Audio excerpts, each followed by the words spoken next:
thank you, everyone. Good morning for the people that are present in the room. Thank you for joining us today. And for the online participants, I see we have more than 60 people connected online and expecting over 150 registrations. So maybe let me start saying but my name. I'm Alberto Toril. I'm the Power Sector Lead at Breakthrough Energy, and I'm very happy to be here with you today because that means the work that we've done through the last few months has come to a point where we have concrete messages to share with everyone in the space. So first of all, and before we jump into today's agenda, let me thank very much Current Europe for their support throughout these past few months. Laila and the team, Compass Lexicon for your amazing guide and leading on the research and on the production of the report. The advisory group we put together throughout this time, where we had the privilege to come with the IEA, ENSOE, Aeroelectric, the EAB, and others that really guide us with great input and feedback about different sessions and discussions that we had with them. And of course, our expert group, a group of innovators from different kinds with technologies that are pertain to the distribution side, but as well the transmission side that can help on increasing, the level of innovation in our grids. We run different workshops and discussions where we gather very useful feedback as well and data that it was the basis of our analysis and the different insights that we will be sharing and the Compass Lexicon team will be sharing with you. Alongside that, not only startups and scale-ups, but as well the corporates that provided as well great insights, where we have utilities, but as well we have corporates like Siemens Energy and others that really help us on moving the needle and reaching gaps that we weren't expecting to reach. And finally, some other associations as well and partners that help on during the pre-review and that are present as well in the room, including DSO entity, including Acer, including T&D Europe, and including EDSO. So thank you everyone for this great joint effort. It's been a pleasure to work with everyone. So now, before we dive in, allow me to share a few housekeeping items.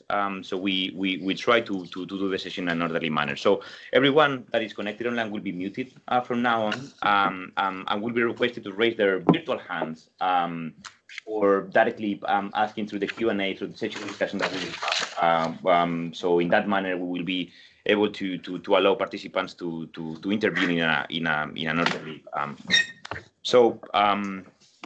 I don't want to extend over, so we have a tight agenda before myself. Before we dive into the results. It is time now for Anne Medler, our Vice President Europe at Breakthrough Energy, to give some opening remarks. So let me say that unfortunately, Anne has an unexpected last-minute overlap. She will be joining us during the second session of the event, but she recorded a video because she didn't want to miss the opportunity to raise, this important topic that is for us. That it's one of the favorite topics, I might say, from Bill Gates when we are discussing about the, what is necessary in the energy transition, and that my colleague here, Philip Offenger, and myself really focus on. And I might say that welcoming Philip from his parental leave. So now, apart from being an expert on the power sector, he's an expert on babies. So it's great to ask him. So without no further delay, let me share my screen and play a video from Anne.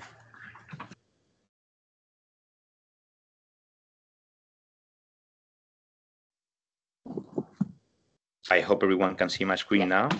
I think I need to mute myself somehow. No, it's fine. No?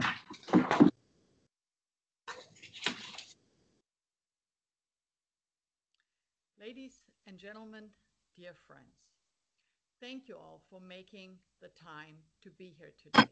Special thanks to Sonja Swohig of ENSOE and our distinguished colleagues from the European Commission, the European Investment Bank, Eurelectric, the International Energy Agency, Siemens, and innovative companies like Reactive Power, CTC Global, and Smart Wires. Your presence really underscores the importance of today's discussion on the future of Europe's electricity grids. Firstly, I must apologize for not being able to be there with you for the kickoff of this conversation, but I will be joining you in person during the second part of the exchange. So before you begin, let me emphasize that the significance of electricity grids really cannot be overstated.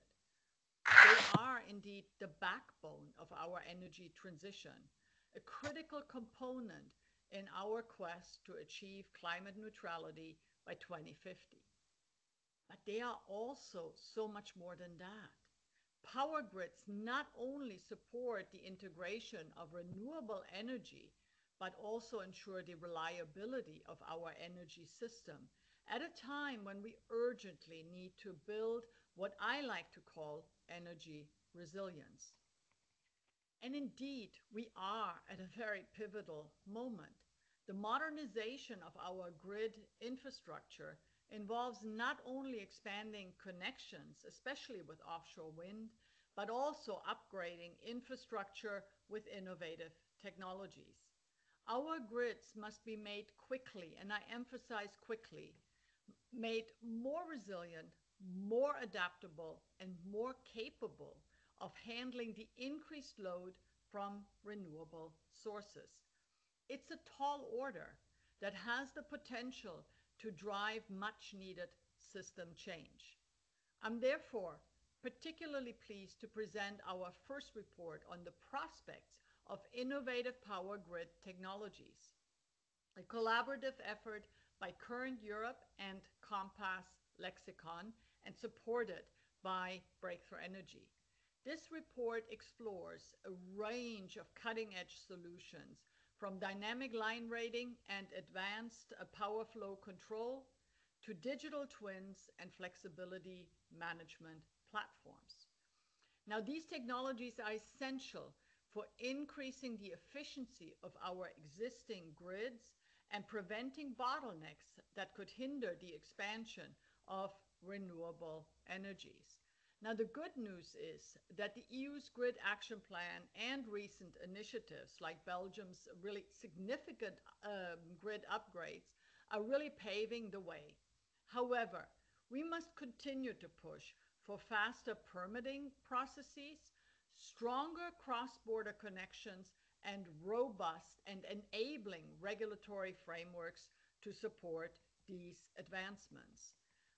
As we're now on the cusp of a new political cycle, we must urgently recognize the crucial role that innovative grid technologies play in achieving our decarbonization, our economic and industrial policy goals. And I purposefully say economic because getting more out of the existing infrastructure has the potential to drive efficiency and productivity. It lowers cost at a time when public finances are severely constrained. And it has the potential also to create sizable new markets at home and abroad. So this de facto means that by investing in these innovations, we're investing in the future for climate, for competitiveness, for resilience, and yes, also for security. So let's work together to harness the full potential of innovative grid technologies. Europe can and should be at the forefront in this critically important domain. And my sincere plea is that this not be yet another opportunity wasted to regain global technology and innovation leadership. I know that we have all that it takes to succeed in Europe, not least because of everyone involved in today's discussion. So thank you for your attention, and I look forward to joining you later in person.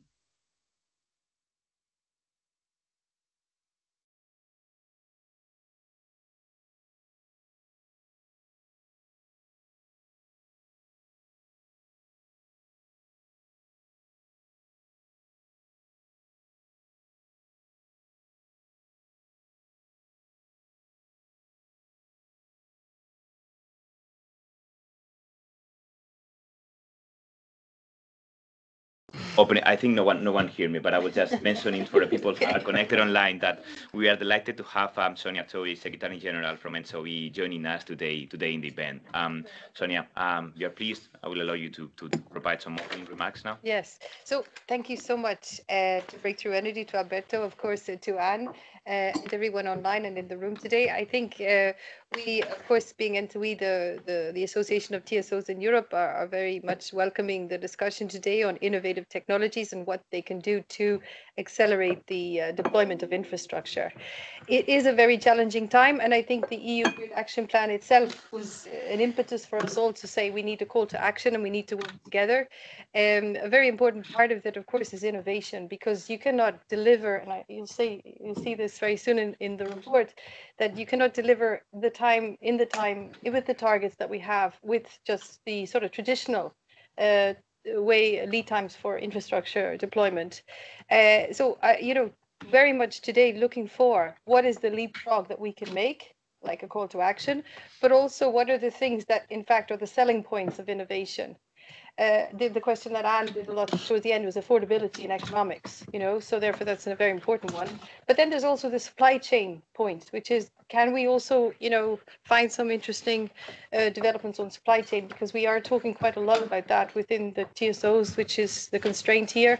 So I'm interested to hear today from our technology innovators about how we can leapfrog that, but also with regard to regulation. I also hear from those side of the house that the regulatory environment is not conducive to innovation. And of course, we have also said that in NSOE as well, that we need, it's not that we want brand new tools or new legislation. We want a sort of regulatory environment that is supportive towards innovation. And so the whole anticipatory investments, but also the early planning, maybe even changing your way along the way with you have a sort of classical infrastructure build, and then you also look at innovation as part of it for reducing timelines and making the economics work better. A lot of what we talk today, of course, is deployment at national level. So, of course, within the Europe and Brussels, we talk very much broader policy, but very important to also try to understand unlocking the national implementations. And I think NSOE, of course, writes the network development plan for Europe, but within that, then we rely upon national deployments and we rely upon solutions at national level. And so the network development plan looks at cross-border and tries to optimize between countries, but within country is where a lot of the congestion can also be seen, and I'm sure you'll mention that today. And therefore, we also want a call to action at national level. Anne mentioned the Belgian presidency. It was very, very strong on infrastructure. We also hope Hungarian presidency with the same, and we hope in the autumn to do further work as NSOE together with the Hungarian presidency on infrastructure, and of course, national level deployments within country where congestion is most seen. So very much willing today to talk and to very much welcome the report, and also to discuss how NSOE and TSOs can further assist in this debate. It is, I think it's very important that there is this timing point now, which is that there is this turning point in infrastructure, but also the timing question. And I think TSOs are very much willing to and need to find these solutions on congestion. And their ministries, their agencies within national level are asking those questions right now. So it is a very topical, timely, and it's our chance to take that and to leverage that. So thank you very much. Thank you also to Leila and to Current for their invitation, and we welcome the report that you will now present to us. Thanks. Thank you very much, Sonia. And we couldn't be more aligned to the words that you are mentioning, especially, that is the moment where we are seeing more discussions and more focus put on the grids. After, I would say, the first wave of renewable deployments and our targets, then we are seeing that the veins of the system are pretty much on the table. And for that as well, we will gladly join today by the European Commission. That will be expecting so much igniting interventions and discussions later on. So with no further delay, let me now introduce Leila Sawyer, Secretary General at Current Europe, but with whom I've been meeting weekly since the last few months. And we gladly work together for the construction of this report. So Leila, the floor is yours. thanks Alberto, and thanks to the whole team at Breakthrough and those joining online, and all our guests for being here. I think a lot has been said already. We need to move very quickly. We know that electricity grids are one of the most important tools we have in getting the energy transition done. And we really need the brightest minds in engineering and in policy of actually how to get this over the line. And I think we cannot go fast enough, and we really need to do it together. So we're very happy to have everyone here. The TSO, DSO, Commission, etc. So for this study that we started with Compass Lexicon quite a long time ago now, we've been working hard on this. We asked ourselves the question, we're not talking about deferring grid investments. It's really about going hand to hand with the plans, but how can we help to deliver more grid capacity faster, and how can we actually help with meeting the decarbonization goals and bring them a bit closer to in reach, because we know that there is a huge task there now for grid operators. So this is the question we discussed with Compass Lexicon, and they, together with the input from our members and other companies that we invited to help give input, how can we actually do this? And this is, without further ado, I'd like to introduce Fabian Rook, Executive Vice President at Compass Lexicon, and Anton Berger, also a VP at Compass Lexicon, to present the findings of their report. I will just share the screen, but you can already give the floor to you. Right. Good morning, everybody. I can stand up. Hope that those online can hear me well. So thank you very much, Laila. Thank you, Alberto. And thank you to both Breakthrough Energy and Current for the opportunity to work with you on this study. My name is Fabien Roch. I head up the energy practice for Compass Lexicon in Europe. I've been an economist in the sector for more than 20 years, and Anton is heading up our German practice. Around for some time as well. What do we want to do? Well, simply we want to share with you the key findings of our study. I think the context has already been mentioned by previous participants. This is a critical juncture, indeed, in Europe for the energy transition, where infrastructure is often perceived as starting to be a bottleneck. So this is very much about perception, but going into it, we need to find ways to fast track some of these infrastructure deployments. And this is where these innovative power technologies, they can actually be a booster for a lot of the developments that we are set to do. And what I want to do in the next 10-15 minutes with Anton, it's going to be a duo, is to first remind you of the context for this study. And then second, explain how we have approached it in terms of methodology, and how we have, with these different technologies and the experts supporting us, identified their potential contribution. And third, think about the regulatory barriers. One thing is very important when we think about innovation. It's not just about the technology itself.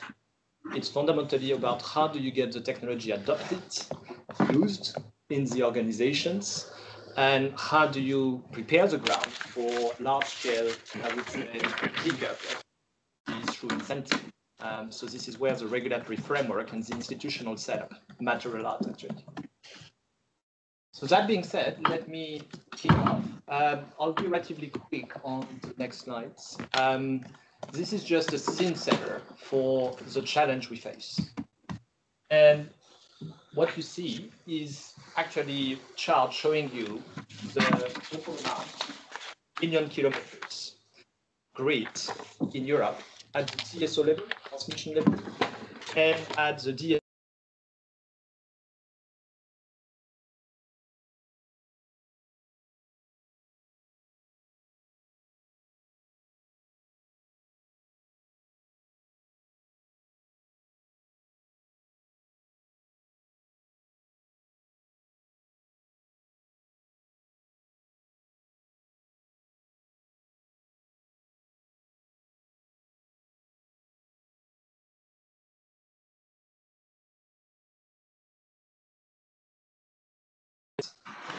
So it's not just a question of how much do we need, it's a question of how quickly can we do it.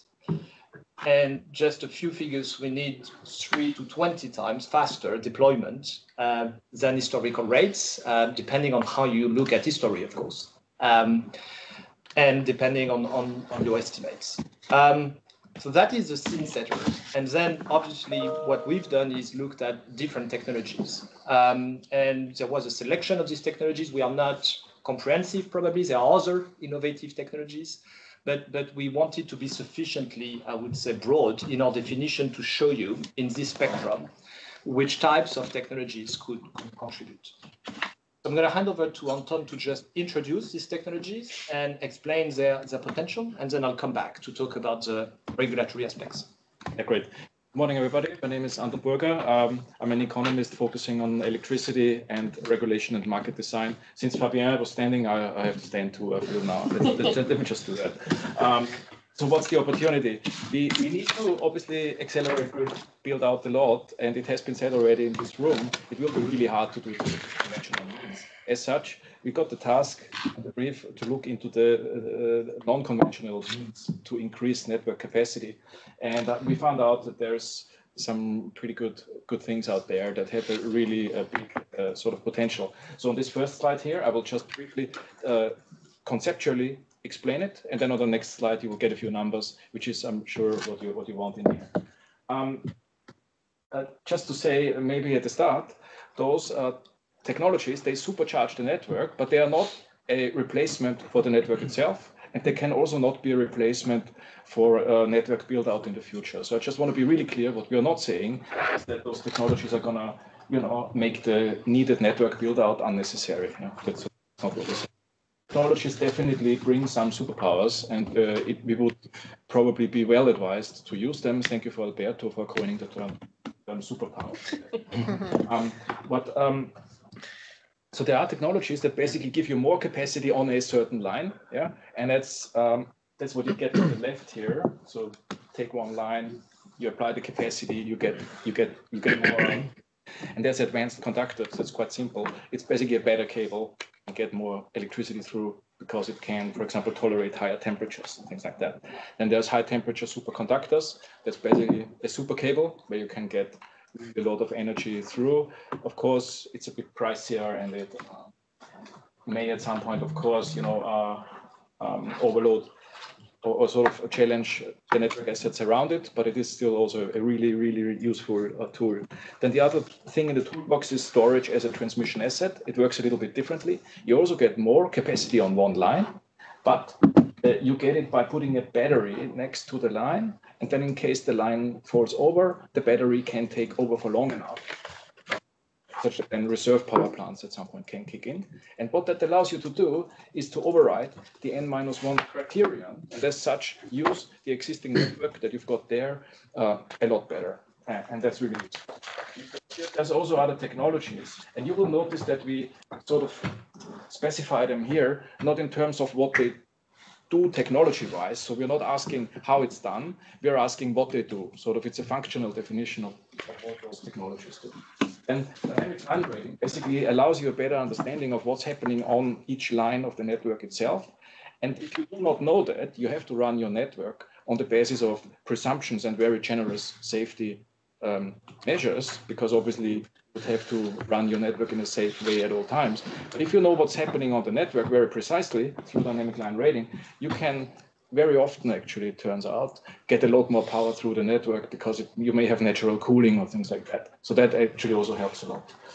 Then there also are technologies, advanced power flow control, where you can, a bit like steering traffic through a city, when you try to do it with Google Maps or so, where you can basically steer more electricity through your electricity network by steering the traffic and then basically getting more through.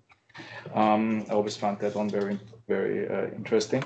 And then another thing is grid inertia measurements, and that's a little bit like dynamic line rating. You basically know better how much inertia you really have on the system. Thereby you can limit the amount of curtailment you may have to do, because you fear you may actually not have enough inertia on the system to the absolute necessary minimum. And those technologies are probably not all, as Fabian already said, but those are the ones. And then there are sort of basic technologies as well, all around digitalization, which are needed to facilitate those in the first place. And maybe now let's go to the next slide.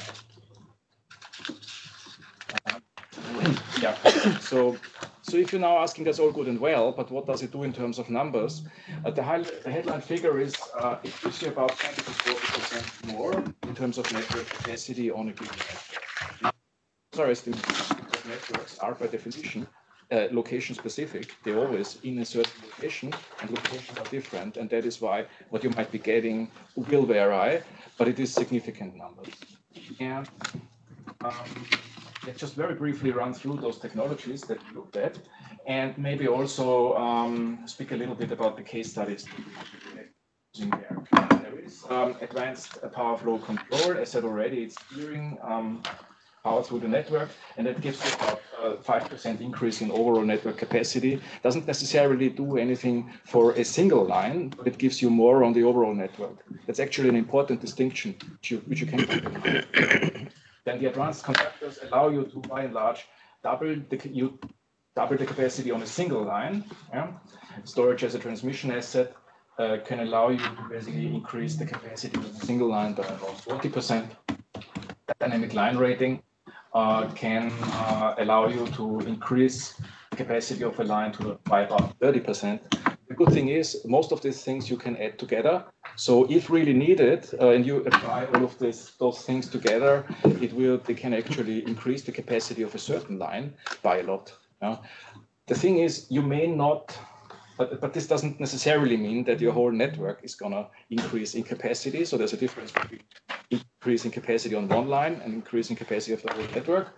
And so we did a little bit of comparison and number crunching, and we came to the conclusion that if you roll out IGTs consistently, sort of where they make sense, but you actually use them where they make sense, you would be getting to a 20 to 40% capacity improvement on the overall network. And we think this is pretty significant because, as Fabian will show you in a second, this can have very large positive effects for speed of network build out and acceleration of all that.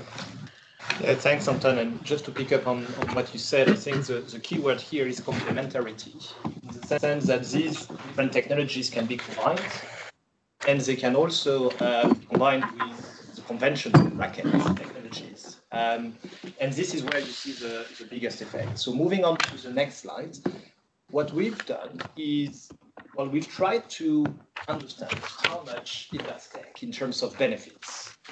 And to make it simple and robust, we said, well, if you look at each one of these technologies, you've seen the figure, it's somewhere between 5 and 40% on a standalone basis. Let's see when we combine them, what it gives. And well, certainly we think that by assuming a 10 to 20% increase in network capacity would actually be a conservative estimate. So let's start with this conservative estimate and see what it gives us. That was our starting point. So one way to look at it, if you make that conservative assumption, is how many years would it save you if you are to deploy the amount of capacity that's needed by 2040 to reach the EU targets? And the answer I find quite striking. On the transmission side, it can accelerate, it can boost deployment by 5 to 8 years with these conservative assumptions. On the distribution side, by 4 to 7 years. So this is quite striking to us. And at the beginning, when we did these numbers, we didn't believe them ourselves, right? We had to double check them and make sure that we are conservative.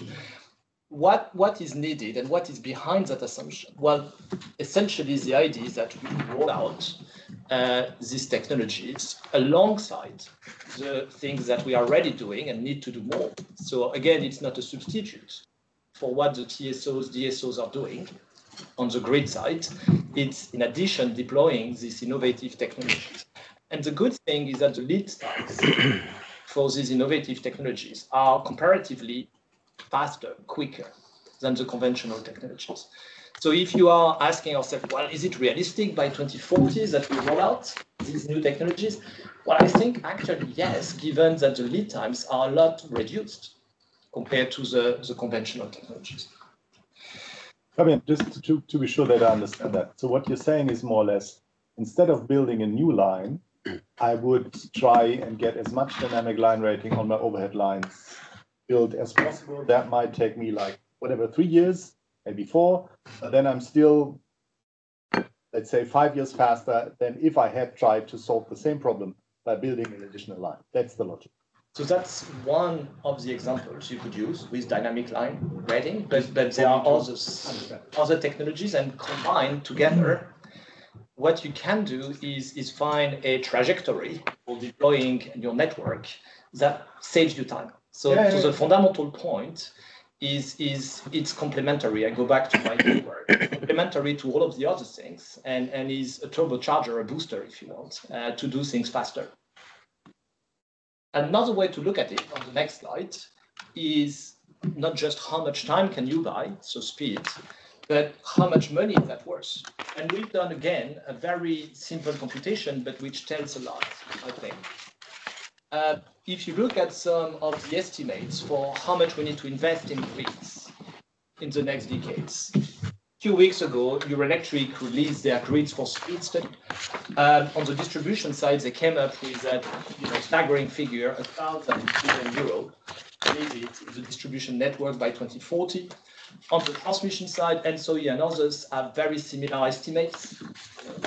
So let's just work with these numbers, 1,000 billion euros, both on the distribution and transmission side, as assumptions.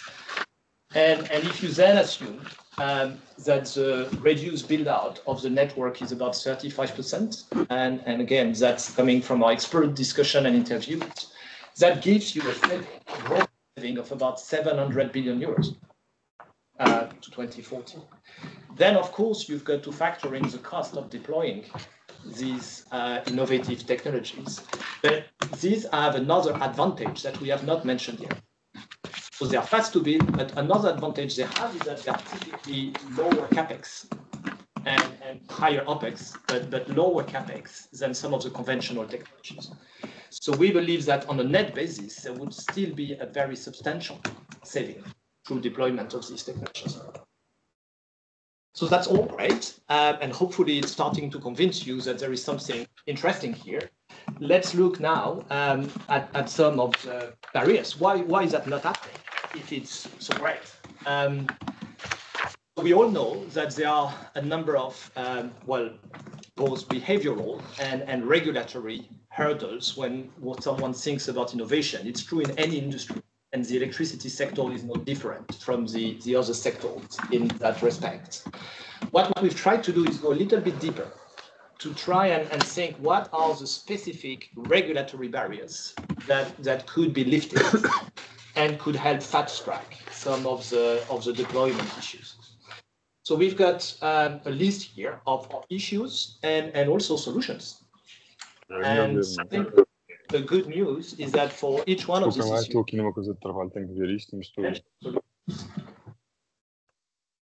so very concretely, let me start with the bias against OPEX solution.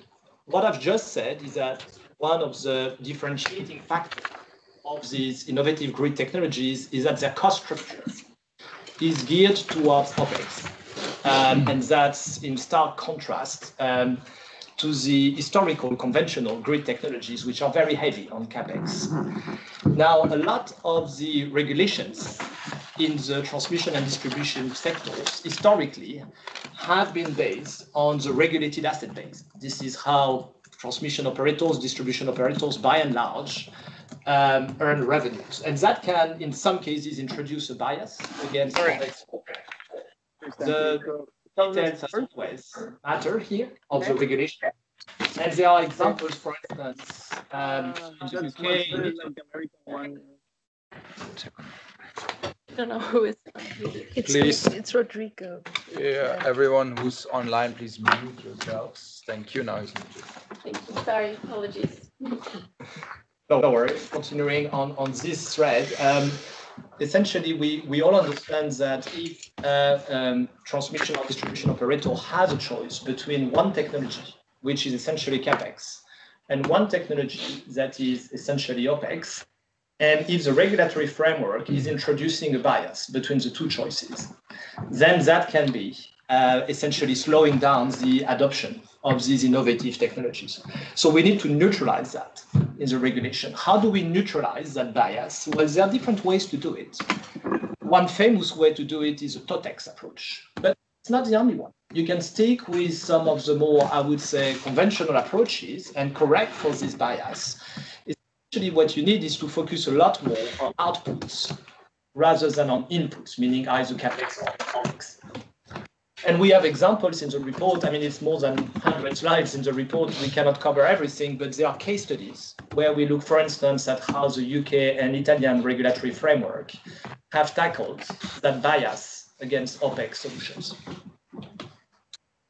Now, number three, perhaps, something to do with how network operators are used to planning reinforcements on their networks. We've discussed and had a number of interviews with network operators. And again, there are some best practices here which are interesting to disseminate.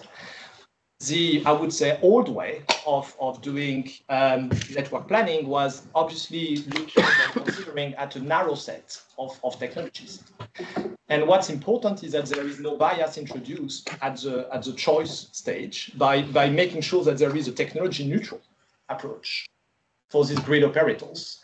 And that concretely on the ground, the network engineer doing the network plan does not face any bias, either because the software it's using or the framework it's using for getting approval higher up in the company is geared towards favoring the conventional technologies. Then more on the innovation side, two other points. The first one is, so for some of the less mature technologies, there is this death by pilot risk. What does that mean? It means that when distribution operators or transmission operators are embracing these new technologies, they do it first with pilot schemes to try and test the technologies. And the issue is one of speed, either because the regulatory framework and or the decision processes in these companies that do not allow to fast track this pilot testing. It can lead to, I would say, long time frames before the technology is widely adopted. And the last but not least important point relates to money and funding. If you look at some of the funding streams, and we've done a thorough review of what's available on the EU side, there is a need to look at the details, because in the definitions of the eligible technologies for some types of funding, well, we found out that some of these innovative grid technologies may not always be available either to EU funding and or to some of the national funding schemes. So perhaps to wrap up, because I think time is over, I think on the bright side, I'd like to stress that way we actually see things after having done that study is that there are solutions, and very concrete ones. So we are not looking at uncharted territory here.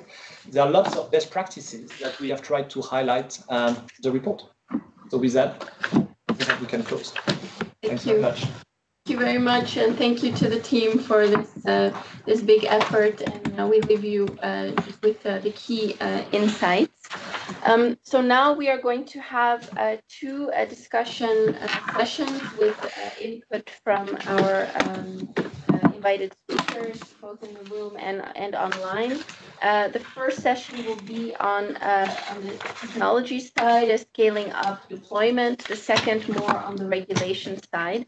And I would like to give the floor to Mark Norton, who is the Vice Chair of Current and also a VP of European Business Development at SmartWires, to moderate this discussion. We are a few minutes over time, but we give you that challenge to try, and if we can somehow get back to the time.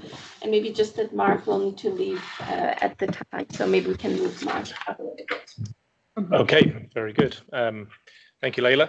It is a great pleasure to be moderating today. I will try and make the time back. I will try and elevate Mark's position in the pictures and the session that goes on thereafter. I think that I mean, Okay. these speeches are supposed to Fine. finish by 11:18, so Yeah. and I think we got 10 to 12, so I think that's not necessary. But thanks. Thank you. I'm very honoured to be, hosting this or moderating this session with such an experienced and diverse panel. We have Sabine and Duncan online, and we have Christian, Mikhail, who's just walked out, I think, and Mark, who are in the room with us as well. So that's great. And I think this is probably an absolute key area of discussion. It's really the one that is going to make or break, the role that innovative grid technologies can play, which is scaling up the deployment. It's definitely one of the key issues. Number 4, death by pilot risk, alludes to that in what we've seen from Compass Lexecon. So I'm just going to set the scene over a minute or two. One of the things we've heard is, why are we doing this? Well, we've heard from Compass Lexecon, 20 to 40% of capacity, that's 100 to 200 gigawatts of increase is possible. 5 to 8 years or 4 to 7 years of delivery being earlier on the program. That's hugely significant. It means that we can meet targets and objectives and roles much faster. And 700 billion is not to be sniffed at either, or up to 700 billion. We recognize that networks are a huge issue. Everyone has said it in the room today. I'm not going to repeat it. And we've seen that Lexicon's also presented that 3 to 20 times increase in build. Bear in mind, it took us 100 years building the network to get to the scale we are at the moment. If we're going to try and treble, let alone go to 20-fold, that is a major undertaking, unprecedented. It's a challenge that we've never experienced before as an industry, and we cannot afford to fail. We need every tool in the box, and we've heard today that this is a companion approach. It's a multiplier effect that we get through using these innovative grid technologies along with conventional technologies and the network that we already have. And as we need every tool in the box, I think that getting IGTs scaled is an absolute must. The good news is it's not tested to move very rapidly to large-scale introduction, mainly because of my own past experience. But I mean, I can lean on one particular situation that we've had in the UK with our own technology, and I'm sure we'll hear more from our other speakers who will talk about the same thing. But we managed to, through a successful process there, introduce 5 or 6 projects simultaneously, first of a kind technology onto the system in a key position, up and running, providing major benefits from day one. The regulatory environment supported it, and the proof has been proof of the pudding's in the eating. They're seeing those returns coming in very, very rapidly. They're growing from that. So they jumped in a very high level and moved it forward. So it is possible. And what I'm going to ask each of the speakers, and we'll start with Sabine, is to talk a little bit about their technology and the concrete examples and where it has been successful and what made it happen, so we can get a little bit of a feel from Sabine, Duncan, and Christian along the same lines from the providers. And then we'll have slightly different questions for Mikhail and Mark to follow. I would ask that everybody introduces themselves. I've only, and gives their title and background. So Sabine, maybe I could hand over to you. Thank you very much for that kind introduction and for setting the frame so well. I couldn't have posed the challenge in a better word and in more concise words. So I'm Sabine Erlinghagen. I'm the CEO of Siemens Grid Software, and Grid Software is a telling name. That's what we do. We look at everything but CapEx and really are convinced that with software we can solve 2 things. And I think Anne mentioned it in the beginning, that's gaining speed to tackle the challenge ahead and getting more out of the existing infrastructure to really run our grids close to their actual capacity and do that in a safe and very reliable way. If you think about us, the things that we do best is grid planning. So most of or many of the world's grids are planned with and simulated with Siemens software. And we are also a major player in grid operations. So that's the control room software. That's where the real-time systems actually do their work. If you look at the levers that the study has brought up, you can think about us as playing in 3 of those boxes. So that's the dynamic line rating, it's the advanced power flow, and it's a topic that hasn't been touched that much, but I believe there's a very big lever there. That's the flexibility management layer that was on the bottom. And so just that's a way to think about us and what we do. When it comes to technology, we are fundamentally convinced that the technologies that we have go a long way, but with the challenges that we are facing, which is speed, which is the non-ability to build out that much infrastructure at the same time, we need to solve for capacity, but we also need to solve for complexity. Because grids in the past have been run in much simpler ways. You could call your power plant next door and say, "Can you please kind of adjust your input, your output, and you run your grid reliably." With millions of DERs, that's simply not possible. So solving for capacity and solving for complexity to keep grids stable and to run them efficiently with millions of DERs being the new power plants and the new flexibility that you get in your grids. When it comes to what we've just seen, I applaud the study. I'm really impressed to see it condensed in that way. We, by and large, can confirm the numbers. So take dynamic line rating. I think you took an example from the US, but the 30% reduction that you see is something that we also see with our customers for dynamic line rating in Europe. And also the ballpark of dimensions for all the other numbers is something that we can confirm from own experience working with hundreds of grid operators or thousands around the world. When it comes to technology, what we believe is we're coming at it both from the transmission side of the house. There, the topic of inertia, the topic of dynamic line rating, and the topic of advanced power flow calculations are really the key points that you've been addressing. And we believe they're a combination between smarter planning and smarter operations. Why we bring those 2 disciplines much closer together and optimize for one common grid model that can be constantly calculated and seen before. So again, the numbers that we've seen, 30%, 40%, are numbers that our technology can achieve.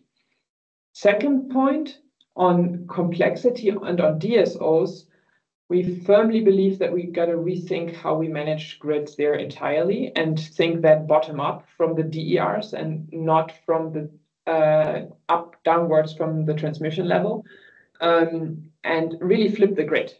Flip the grid and introduce flexibility management as a measure which you haven't quantified, and I would be curious to know your input there. I would say in the distribution grids, that's easily another 30% of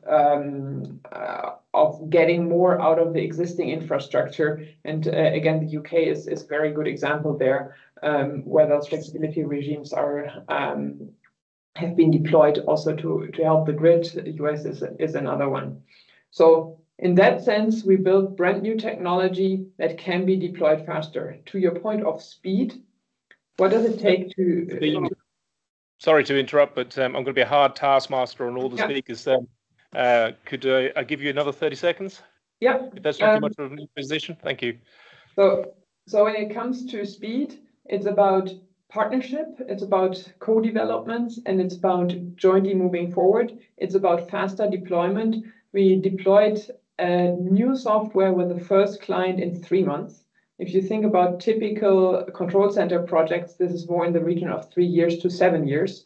So modern software can be deployed extremely fast. So I would argue that the timelines that we've been seeing can even be accelerated.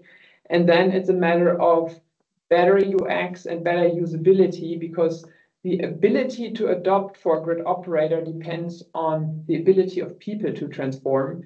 And the easier the systems are self-explanatory, they have co-pilots inbuilt, which we do, the more kind of younger generation you can bring in faster, and the faster you can deploy. So it's a joint effort, it's faster deployments, and it's better adaptation from the actual users, which breaks the resistance. And just my final word on your barriers to deploy, exactly the ones that I see. The one that I would add is the need to do RFPs, because if you the death by pilot that you were describing and the TOTEX discussion is really driven by that need of driving RFPs in the way they are driven at the moment, and that becomes a barrier to deploying small pieces of value very fast, because you're waiting for the big bang. That would be my addition to your barriers.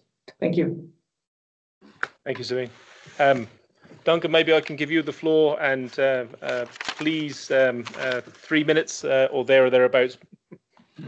You've got it, Mark. So very good to be here and speak to everyone. I'm very sad not to be there in person, to see friends old and new. I work for Reactive Technologies. We provide inertia measurement and other high accuracy measurement that you need to measure the critical security parameters of high renewables grids. But although I work for an innovative company, I'm quite old school. In a former life, I was a board member and operations director for the electricity system operator in the UK, and actually vice chair of the ENTSO-E operations committee. So it's very nice to be back in Brussels virtually. Our technology allows a massive increase in the renewables carrying capacity of grids. Our best example is the UK. It's our longest running service, which increases the renewables capacity of the grid by around 30% and is saving 18 million tonnes of CO2 a year in the UK. That's about 5% of UK emissions saved. It's a huge impact.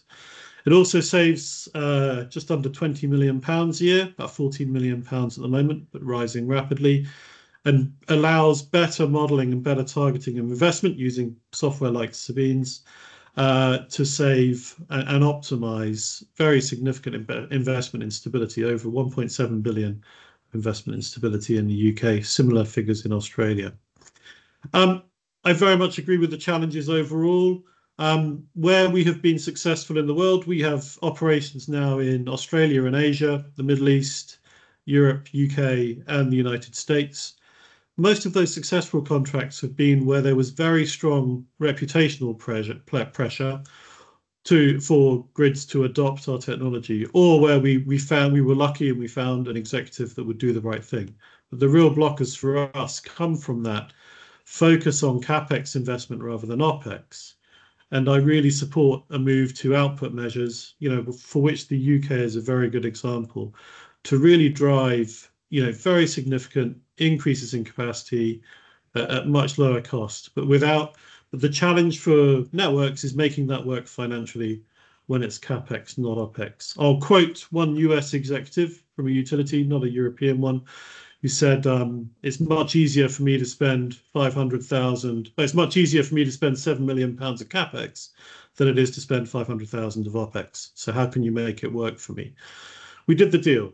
But overall, there's real pressure. Europe has a fabulous opportunity to be the world leader in these technologies. We have a tremendous lead in infrastructure and industry and the companies in Europe. And I'll leave it there. Mark, back to you. Thank you, Duncan. And thanks for your timekeeping as well. Christian, you have a challenge laid for you. Thank you, Mark. So my name is Christian Kjær. I'm very proud chairperson of Current, and I'd like to thank also Breakthrough Energy and Compass Lexicon for their support and for their work on this report. I am also Chief Public Affairs Officer of a company called Supernode. We develop innovative technologies for transmission based on superconductors and superconducting cable, you can say there are already one use case that are and has been in use for about 10 years, which is for urban congestion. So in Munich at the moment, they're building the world's largest superconductor for urban congestion to relieve that. It's a 12-kilometer superconducting cable. And what my company is doing is it's taking existing technology, that first generation technology, and extending the range so that you can move large amounts of energy over very long distances, but also apply it to offshore. So what superconducting cables can do and give you is that it can provide you with very high capacities, 6 to 10 times as much capacity as a conventional copper or aluminum cable. It could do so using less material, less space, or it can also do it by at a much lower voltage level, and that means, of course, that you can save a lot if you can move things around at lower voltage level elsewhere in the system.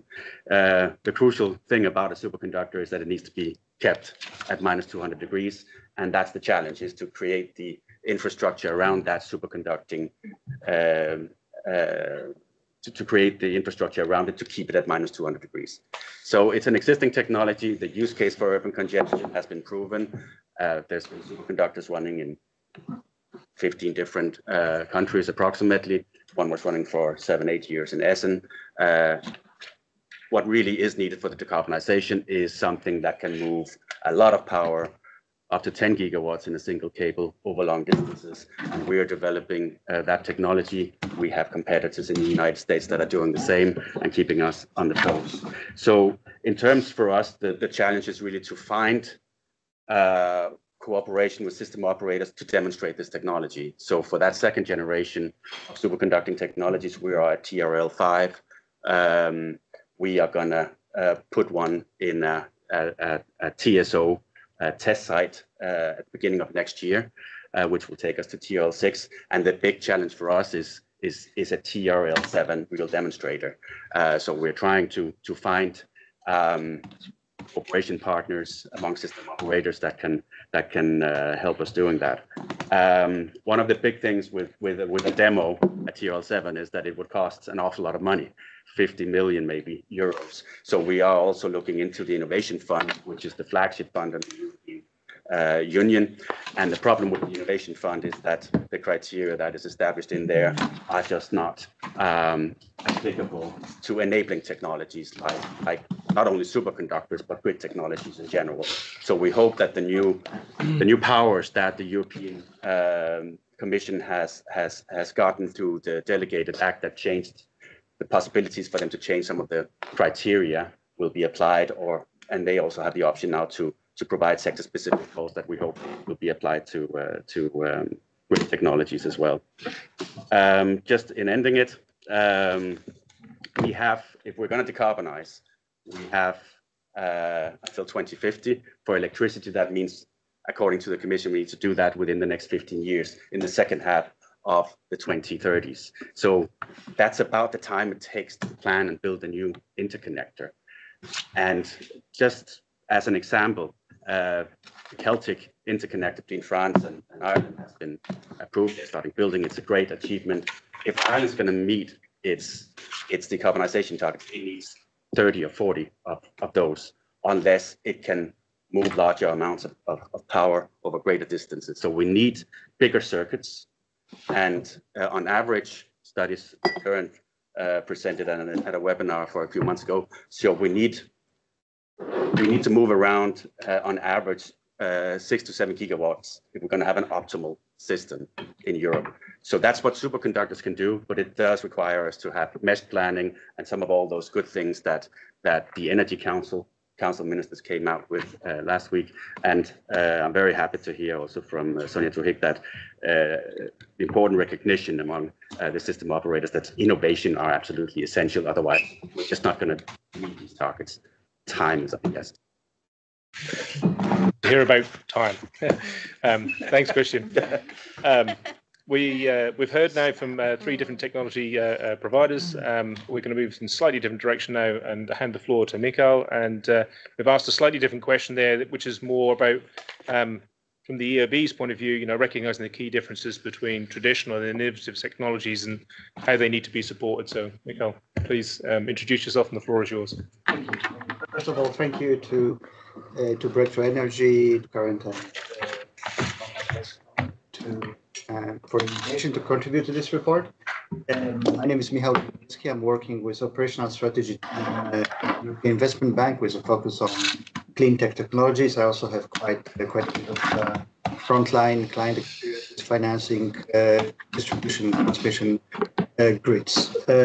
So on EIB and our energy policy explicitly supports the projects which enable variability of the grids, integration of renewables, reduction of curtailment, support of connectivity for electromobility, and so on. So, and with particular focus on supporting automation, digitalization, and smart grid solutions. So it's all in there. And our methodology for our approach to financing any project is based not only on bankability, but we also look at economic rate of return for any project. So we look both at OPEX, CAPEX, and the returns, but also externalities. So any solution which generate positive externalities, like better utilization of existing assets and rights of way, are reflected in logic. So we finance projects, many of those technologies which we discussed today. As regards the technical maturity criteria for large grid finance, it is based on existence of operational experience, even limited or successful testing. But as we see, the big majority of the solutions we discuss are mature technology, are existing technologies which are tested. They have very high TRLs, and they are deployable, subject to scale, of course, project execution capacity, and supply chain. So one thing to remember is that we look at the projects on case-by-case basis. So even with mature technologies, those risk factors, such as execution risk, supply chain risk, and so on, they are still, of course, present, and cost-benefit analysis is still present. But in practice, most of these technologies which we discuss, so reconducting with advanced conductors, dynamic line rating, control and monitoring technologies, they are indeed financed by EIB already in the scope of grid expansion and modernization projects, and in various combinations, usually in combinations with traditional technologies. And indeed, we have seen some spectacular payoffs from deployment of some of these technologies. For example, in some of the projects in Southern Europe, I think it was Italy, in fact, which was mentioned here as one of examples where regulatory incentives exist, very large reductions in curtailment time due to deployment of the dynamic line rating with some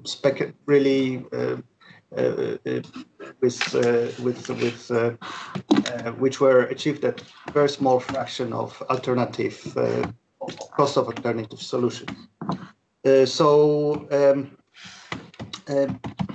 One thing perhaps to add is that for the lower TRL projects, first of a kind projects, which for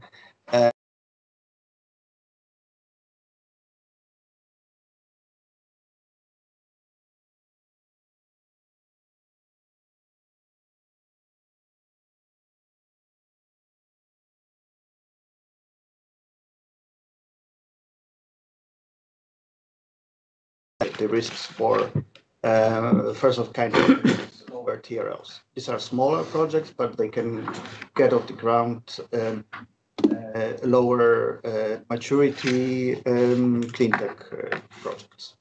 So that's for us in terms of for our intervention and what we do in this arena. We deploy some 4 or 5 billion of financing to the grids every year, much of it into traditional DSOs. And of course, yeah, as I mentioned at the beginning, with this increasing flexibility and better utilization, those low-hanging fruits of existing assets is something we very much welcome. Thank you. Thank you very much, Michael. And now maybe I can hand over to Mark. We have posed the question to yourself: how does or can the European Commission support scaling up of innovative grid technologies? And how do you think the European Commission will address this area in the new cycle? So quite a wide challenge there to try and fit that into 3 minutes, but please, the floor is yours. Right. Okay. Good. So maybe first, how can or do we support scale up of innovative grid technologies? I think in essence, it's simple. It's basically either with money or rules, right? So the essence of it, those are the two key tools that we have. Maybe I mentioned, I'll talk a little bit about what we do with Horizon Europe, because that's what my unit is responsible for. And then a little bit about the rule and the regulations and the things that we're also trying to push there. So on Horizon Europe, as a big innovation program, there's a big component of grids. And I think a lot of those things that you mentioned, we've been supporting. So both the technology innovations like superconductivity. I think you are actually involved in one of the big projects we have there that is called Scarlet, but it's on a medium voltage. So I think that's maybe slightly different from what you were saying your next challenge is. But so superconductivity is one of the things we are looking at. More on the let's say other parts of the technology. Also, for example, a lot of the DC technologies, and a lot there also have the distribution grid, but of course also high voltage DC. Offshore, how we have a big pilot running on a multi-terminal, multi-vendor development of offshore grid technologies. So to be able to come to a nodal, not a point-to-point offshore grid anymore, and that is one big challenge to crack. And then also we've spent a lot of research funding on the type of system innovation that you have put on your, let's say, the bottom bar. That was also mentioned by Sabine around flexibility, because that is a kind of system innovation that is not necessarily one technology, or maybe if I look back like 10 years ago, we were supporting testing one technology, like can a PV panel actually contribute to relieving congestion? Right, so that's what we were supporting like 10 or 12 years ago. Now we are the last project that just finished called OneGrid. We were testing how can TSOs and DSOs together run a platform to incentivize flexibility both for congestion and for balancing.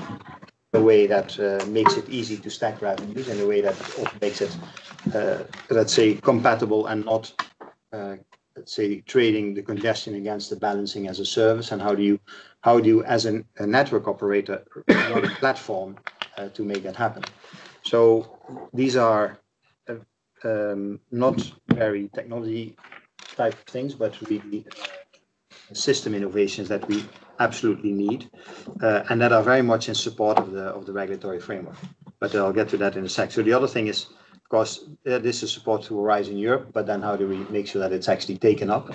And there, of course, that is, let's say, a continuing challenge. I wouldn't say that we have one simple solution to it.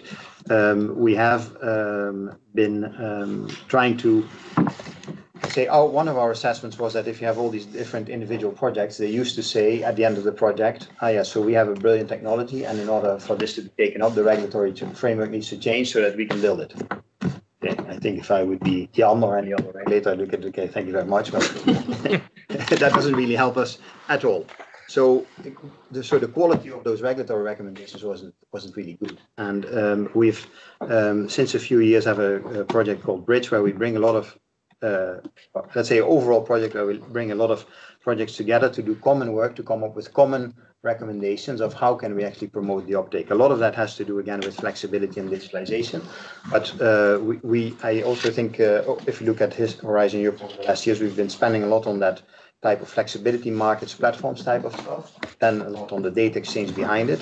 And now the last years we've been spending a lot again on the real hardware, like the superconductivity and things like that. So I think also in Bridge, that discussion of how do we make sure that that can be taken up is coming back.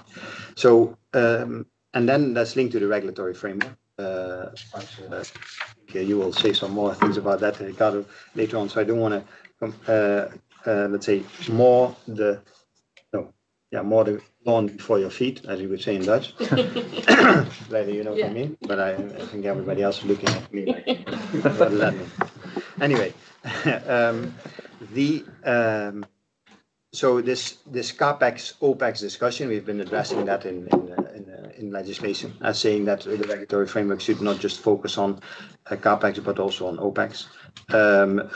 Set up flexibility markets to make system operations more conducive to integrating renewables, etc. So these things we've been mentioning. I think that the tradition of how regulatory frameworks are run is very much cutting costs from the start of liberalization, and the models that regulators use. But I'm very happy also with the examples that you mentioned. But that is a very solid system of how do we look at investments in networks. So just the Commission, or let's say one or the other directive saying you need to also incentivize OpEx, and its own doesn't do that much. And so we've been pushing this in a number of ways, and I think you will talk about some of those things with the grid action plan. But one thing that I would like to mention also, there is this work on the smart grid indicators. That is a provision in the clean energy package that has to be where they have to be defined and monitored. We see that as an opportunity to work with the network operators, the TSOs and the DSOs, and Jan and Acer and the regulators, to get to a discussion of, if you want to give an indication of what a smart grid is, then let's focus on what are the outputs that you want to see, but also how does that link with the inputs that can actually make that output happen. So that needs to give an indication of what type of investments can help making it a bit smarter. And if you get to a discussion like that, then I think you will go into a bottom-up change of this analytical model that is used to see how to incentivize investments. And so I think that's why this discussion is important, and we're discussing it next week. Okay. Next week, sorry, going faster. But it's only one piece of the puzzle. But we think that this is important, and I also would like to thank the board with that work and many of the people. And then one very quick last thing.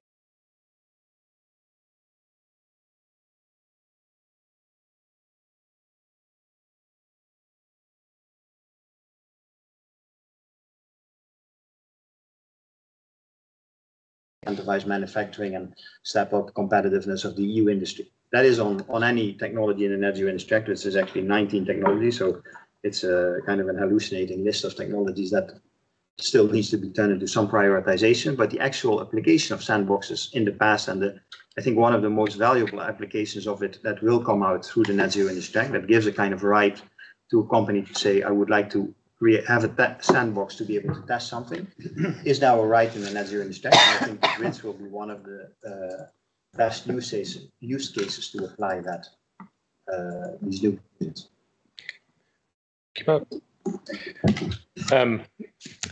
Thank you very much from all the speakers. My discussion time has been severely damaged. We'll try and make the best of it. For me, I'm going to try and pose probably one main question. I mean, I'm listening and I'm fascinated with the discussion we've had. We've heard from Sonia and representing the system operators to say, yes, there's a change needed. Yes, we need to look at these new technologies. Yes, we need to use them alongside conventional technologies. We stand ready, or there's a national implementation, but otherwise, from a global perspective across Europe, then they're ready. We've heard from Mikael to say that they've got financial instruments in place. They're already providing funding. There is examples of innovative grid technologies that are already going through the funding. We've got Mark saying that even for the TRL, the lower TRL, we've got a program in place to make it actually happen, but we're not seeing the scaling up. We've heard from our suppliers and from our technology providers. We have the technology, we have the capabilities, we have the equipment, we can scale it, we can deal with the supply issues. We don't have the same problems as conventional technologies because the large scale amounts of equipment is much smaller. We can do it in 1 to 2 years. We can get that real multiplying effect. We are supportive, not exclusive. So I suppose the question that I'd open up to the panel is, what is the main success, the pillars that we need to actually put in place to make it happen? What's missing? Why is it not happening? In your own opinions? And are there any sort of low-hanging fruits, easy to grab? One thing I'll throw in at the start, and it's kind of merging two of the questions we looked at, is the one thing that we've heard around the table from all the suppliers and from ourselves is collaboration. Definitely, it's a question of you need all of the people pulling in the same direction at the same time to make it happen. And there needs to be a will there, whether that be an ethos or whether it be financial or whatever else it is to make that happen. But please, can I just ask the panelists to give us their thoughts, and we'll have a conversation, especially as we've got something in the region of 3 minutes. I might be able to grab another 5 minutes from the break if I'm lucky. But, would anyone like to contribute?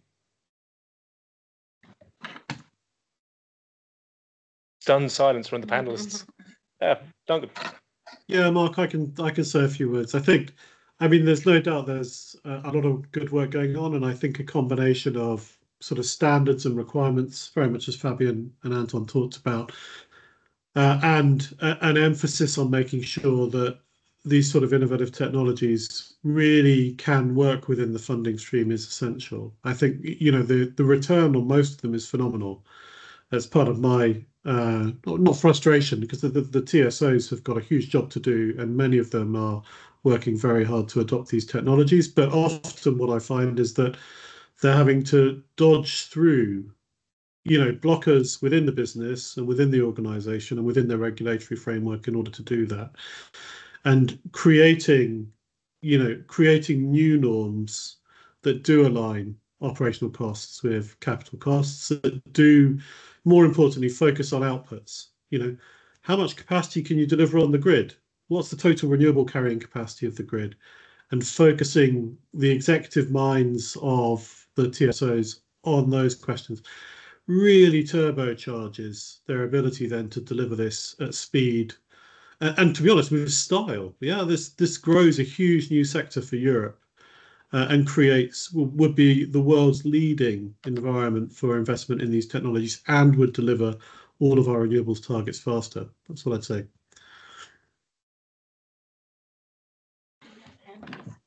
Serene, could I see you have your hand raised? Could please, the floor is yours. I also would start by looking at the opportunity. Europe really has the opportunity to be leading in grid tech. We have been not leading in some other techs, but in grid tech, the environment, because of very advanced DSOs, because of very advanced TSOs, is one where I choose my co-innovation partners in Europe and not in the US, because it's moving faster. So that's the positive side of the house. The question that you're asking is cutting the Gordian knot almost, right? It's kind of everybody presumes that the other one doesn't want it or is blocking. So I guess from a regulatory perspective, or setting the scene to maybe whitelist or greenlist a set of technologies that is definitely solving for speed and definitely solving for complexity, in the sense of more capacity faster.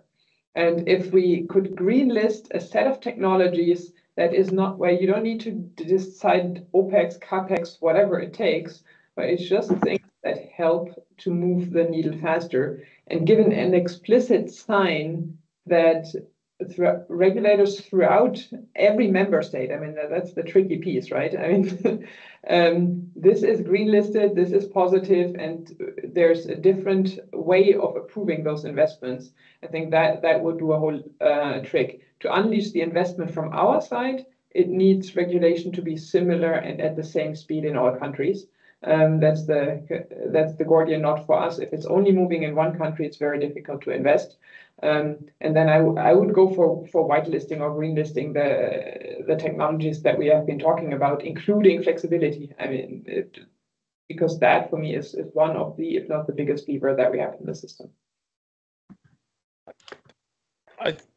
Thank you very much. I maybe throw in just one of my own comments as I'm looking around. One of the things that I think has been certainly the reason why we've had success, and the example I gave in the UK with the sort of large-scale ramped up speed to deliver, there were certain things that were required. So there was a regulatory environment which was supportive in general, but it was also the method to which National Grid approached it, which was more about what are the real key risks.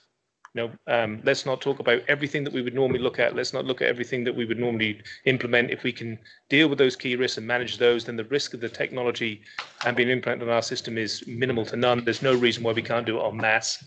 Rather than taking this perception, which often is the case, and a tried and tested approach where we would have had years or decades to introduce technologies. If we look at building in the past of networks, recognizing that the cost of not building this, and we've seen some of the figures today, needs to be weighted against the risk of introducing, perceived, I would say, risk of introducing new technologies. Some of the technologies which ENTSO-E has, and I shouldn't just say ENTSO-E, I mean, EU DSO entity and EDSO as well have sort of their own technology appraisals, Technopedia for ENTSO-E. They have been considered as mature technologies. They've been indoctored and said they're ready, they're fit, we can use them on the system. But the approach is still, let's put in a small project somewhere out the way and build it up over a number of years and watch it and look at it and grow it. If we're going to hit some of these targets, for me, that different approach, which is give me the key concerns that I would have, let's eliminate those, and then let's go for it. And that to me is the way to really scale up the projects. And I'm going to stop at that because I realize that I've already taken half of the break as well. Sorry, Christian, did you want to? No, maybe just shortly, because I think one of the reasons is also that the system operators, they're extremely busy.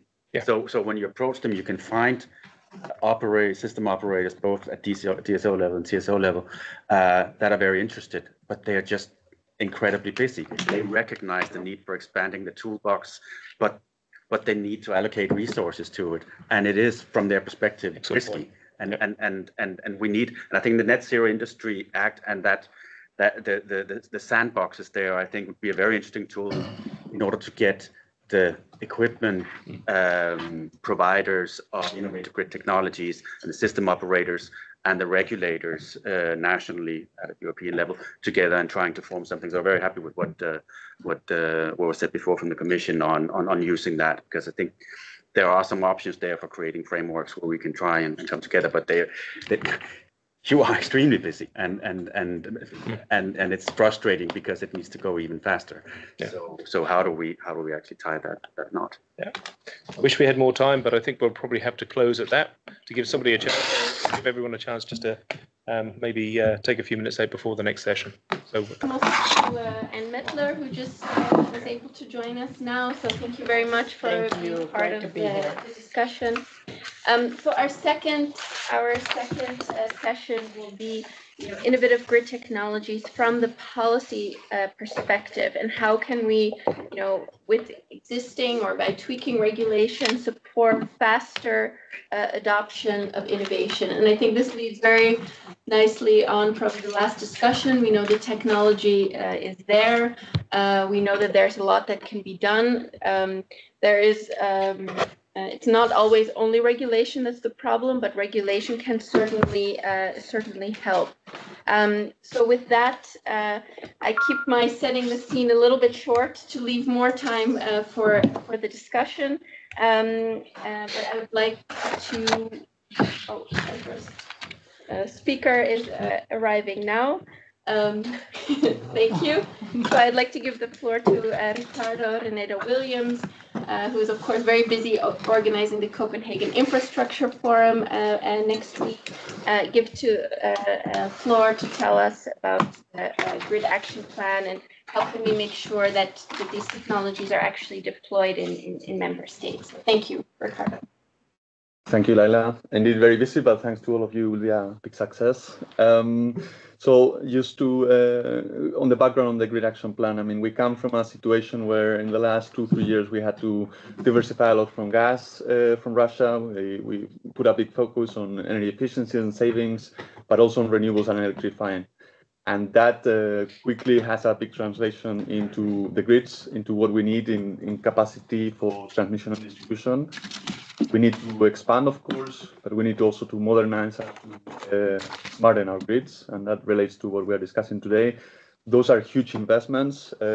We came up with what we thought it was a big number in the Grid Action Plan, and every time I see a report from industry, it's even bigger, which is something to think about. But also when it comes to innovative technologies, we can lower that investment or at least delay it. And that is a very important thing to always keep in mind. With the Grid Action Plan, we try to enumerate a number of actions to enable those investments. And that goes for the capacity I was saying, but also to encourage these smart grids, these innovative technologies. Maybe on that latter point, the first thing to encourage is the visibility of the benefits.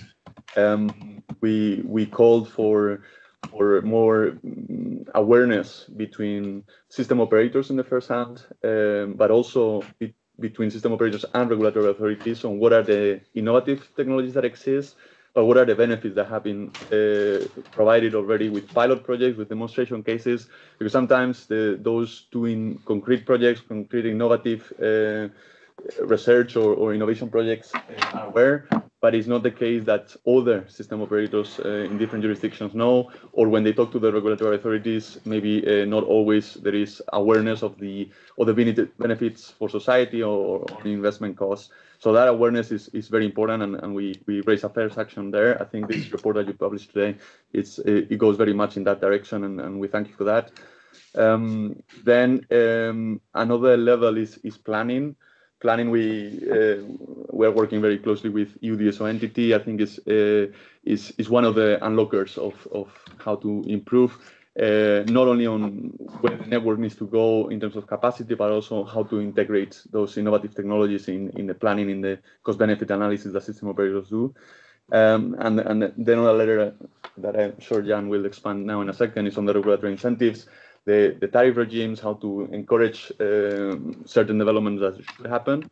And here, what is important also is to remember that a lot has happened in the last few years in the regulatory phase as well. We had the revision of electricity market design. It did recognize the value that needs to be given on OPEX. It did recognize that we need anticipatory investments to encourage grid developments in due time.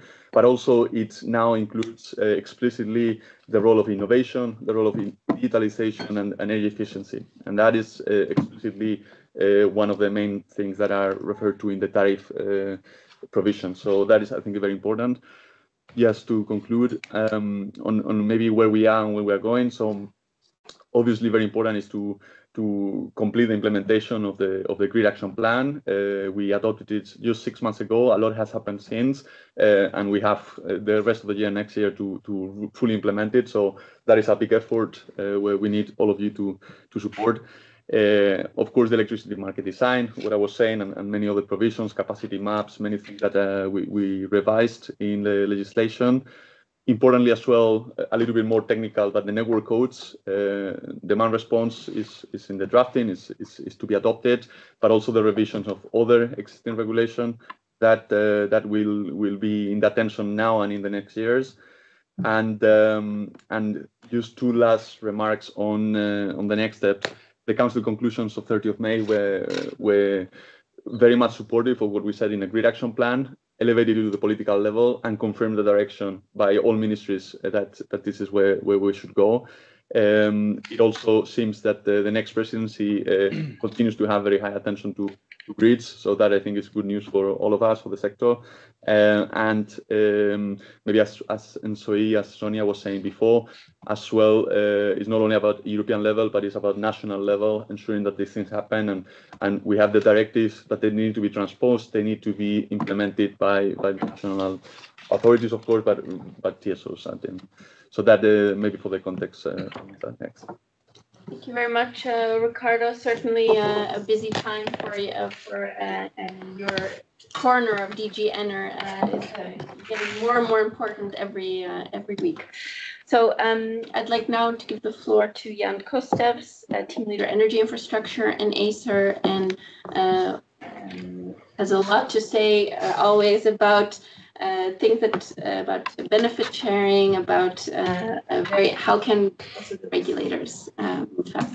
So, yeah, thanks, Leila. Yeah, I was a bit wondering how to react to today's discussion, basically, because there were quite a lot of interesting messages made, and I think the first thing that got to me is something that I keep hearing in all of these discussions when it comes to introducing innovation to the world of system operator and so on. It's as if you and all of us are almost apologizing in the sense, please, it's not like we are saying you don't need or you shouldn't build grids. There's always this message saying, so just for to as a disclaimer, grids still need to be built, and now we can say something, and this is a bit of a cherry on top. We can use also them a bit more efficiently. I think this most apologetic state, shouldn't truly be there, right? I think, we need to be built. It's something, nobody is, I think, expecting that all of a sudden innovation will tackle all of the issues there and smart technologies will do all the work. But I think, this shouldn't be considered as, you're suggesting something completely different and you're trying to steer us away from our usual business of, developing. So I think this is maybe something that I think also all of the developers should be proud of their developments and not be in that sense apologetic, saying, I'm sorry that I'm suggesting a smarter way forward. But okay, so we are where we are, right? And I think what Mark also said. There is ENTSO-E's Technopedia. There is I forgot the name of the EU DSO entities, and EDSO and many others have their own technopedias, right, with different names and so on. But we say there are a lot of very mature technologies which basically we're not implementing, right? So we're piloting, we're doing them, but we're not truly implementing, right? And I think this is the pivotal question, why not, right? And I think we shouldn't point the finger at the system operator. It's not the system operator's fault. They operate in an environment which is preset by the regulators mostly. But if you think I'm going to say it's the regulator's fault, I will surprise you by saying, it's not truly a regulator's fault. Also, because understanding the regulator, you have to understand the fact where the regulator comes from. It's mostly, a bureaucratic apparatus, right? Set there to protect the consumer. And they do not have an idea of which technology is better or worse and so on. And they're not in a position to force the system operator to take specific technology forward. So how to move this it's not an easy task. It's not like you just point the finger to the regulator and say, all of a sudden create something that will make a change. And it truly, I think what was also mentioned and what also resonates is that it requires collective action. I think really it does require a collective action. So we need to be aware that this is not something that's going to be solved between the regulators and the system operators. I think it requires a further push, and I welcome what Breakthrough Energy and Current and the likes are doing in this direction, because this is enabling and facilitating this. So now, how do I view the problem, and maybe also say how we are approaching it? As Leila mentioned, the magic word of benefit sharing. Yes, I've been saying it for so long, for so many times that it's maybe a bit boring for many of you, but still, there is recently a study developed with FSR. You can see Nicola on the screen, very conveniently so, as if we coordinated with Nicola. So very good. So there is this benefit sharing scheme, and just let me explain a bit what is its purpose. We are talking about innovative smart technologies. What for example, Compass Lexicon was saying, TOTEX approach and so on, already hints at the problem. The problem is in the cost and the difference in the cost. Innovative smart solutions have low costs, while classical solutions have high cost. Remuneration of any system operator is done through remunerating costs. So if that same system operator puts in a low-cost solution instead of a high-cost solution, their remuneration will be low. I mean, it's as simple as that. And on top of that, I mean, this is the business perspective, and this is something that Compass Lexicon touched upon. But on top of that, it adds to the operational stress. And this is also something we shouldn't forget. If you implement innovative technologies and smart technologies, this usually means that you're using your grid more efficiently, meaning you're pushed into the higher regions of grid utilization, meaning you have to be more eyes on screens, more, you're not in the safe, very, very safe region of operation. This is something, it adds to stress of operating the system, it adds to the risk of operating the system also. So these are aspects which we need to take into account when we consider remuneration of system operators and incentives to system operators. And then there was one also important aspect, which of course this in the discussion of technologies was not that much touched upon, which is the flexibility. Flexibility, as Sabine I think mentioned, flexibility is an important thing, right? And you will not tackle flexibility topics with a TOTEX approach. Why? Because still any cost solution focused on cost, whether TOTEX or whatever kind, will require asset ownership at the end. So how can a TSO own the asset which is in the hands of the consumer itself, providing that flexibility? And I'm just giving a blunt example of that. And that's why I'm saying, if you truly want to open the gates, and be neutral to all solutions, you shouldn't look at costs of solutions, costs period. So not operational costs and total or capital costs and so on, all costs. And also the TOTEX approach is not the magical bullet here. It's not the silver bullet, simply because in most of these cases, even if you would implement a TOTEX approach, the total cost of that solution would be many, many, many times lower than the total cost of a classical wire solution. So you would still have the bias of, the operator saying, I would rather opt for the wire solution because, look, it sits nicely with my asset base, and also it relaxes my operational case. Okay, thanks. I'll keep it. Yeah, thanks. Indeed, extremely great report that you published, and also very relevant to the discussion today. And then the question of how we move it from practice from paper into practice, actually.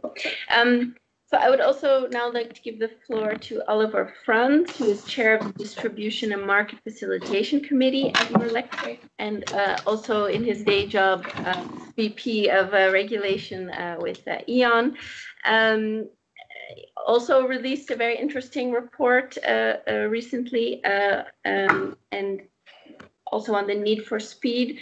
And so our question is, what are the role that innovative grid technologies can play in your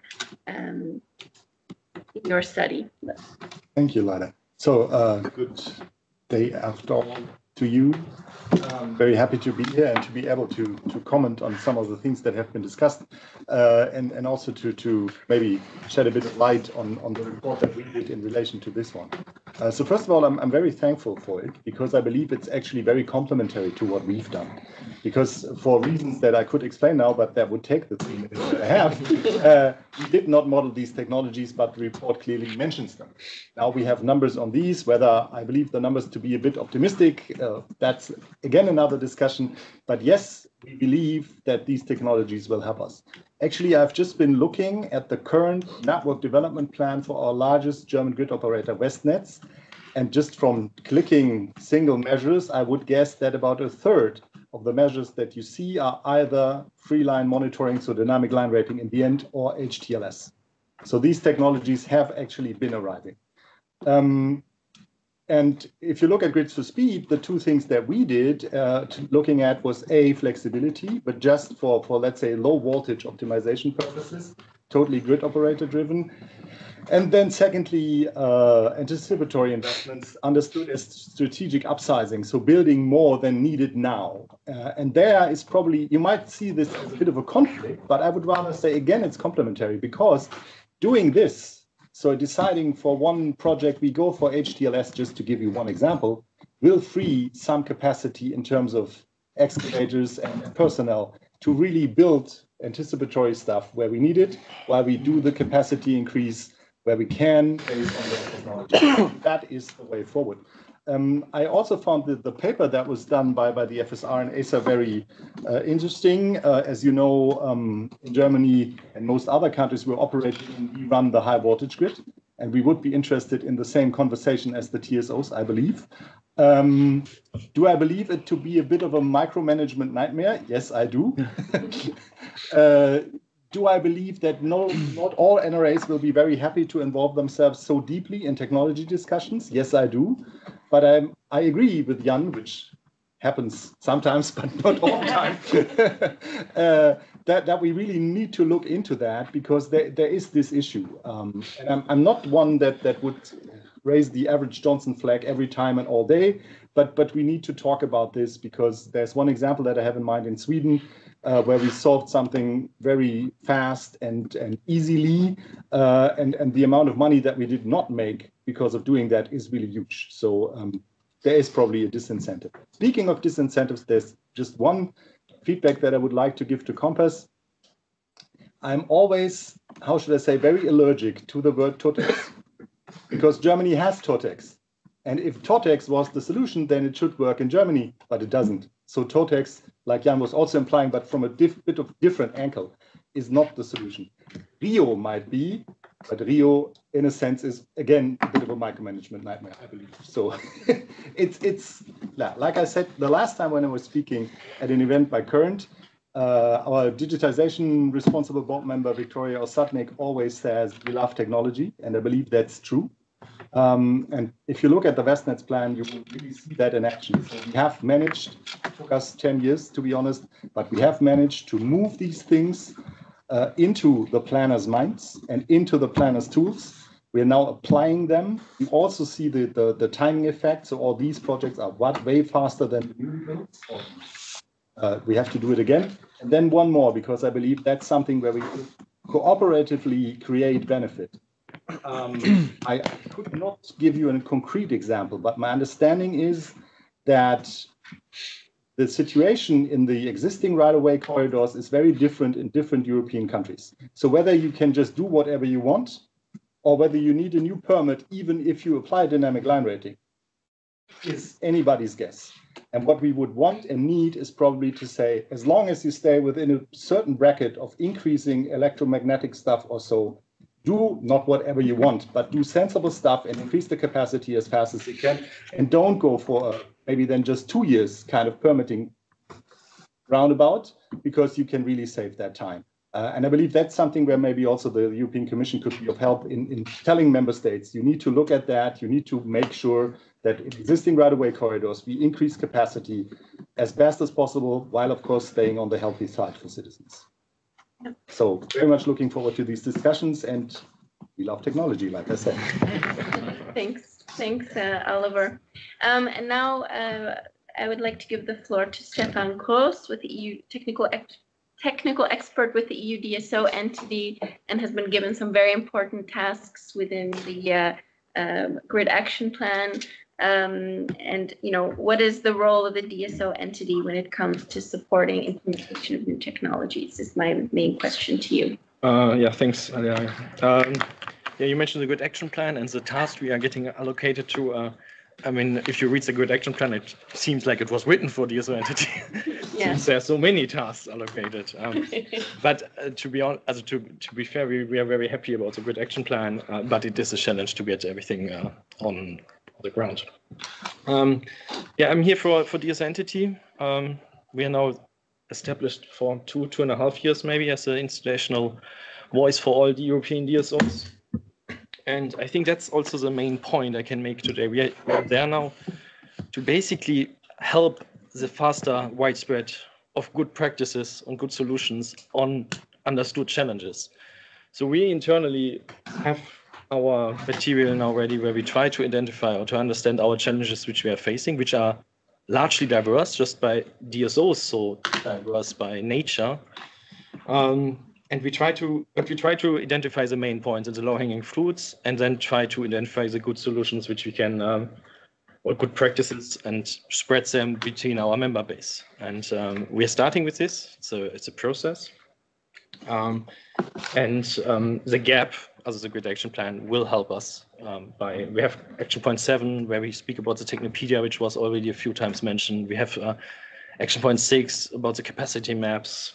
We have very important in our opinion, the action point 3 about the network planning for DSOs. Oliver also mentioned this. Sabine from Siemens mentioned it, that we have an increased bottom-up approach on network planning, which we find very relevant. And I'm very happy to already spoiler to you that we next week in Copenhagen will make quite some points, I think, or we will at least provide a starting point for further discussions. And we are really looking forward to go there.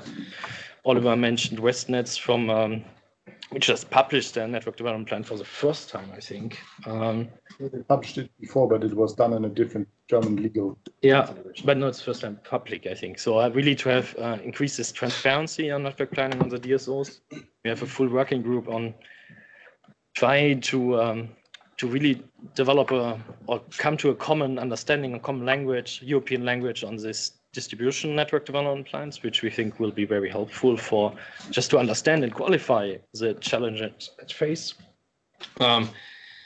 We have a large amount of other points. We have from the Energy Market Directive now the quantification of flexibility. We already addressed flexibility.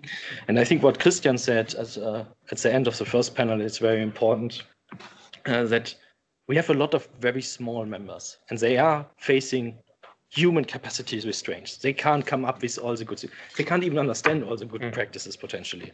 Just because, not that they don't want to, they just don't have the human capacity.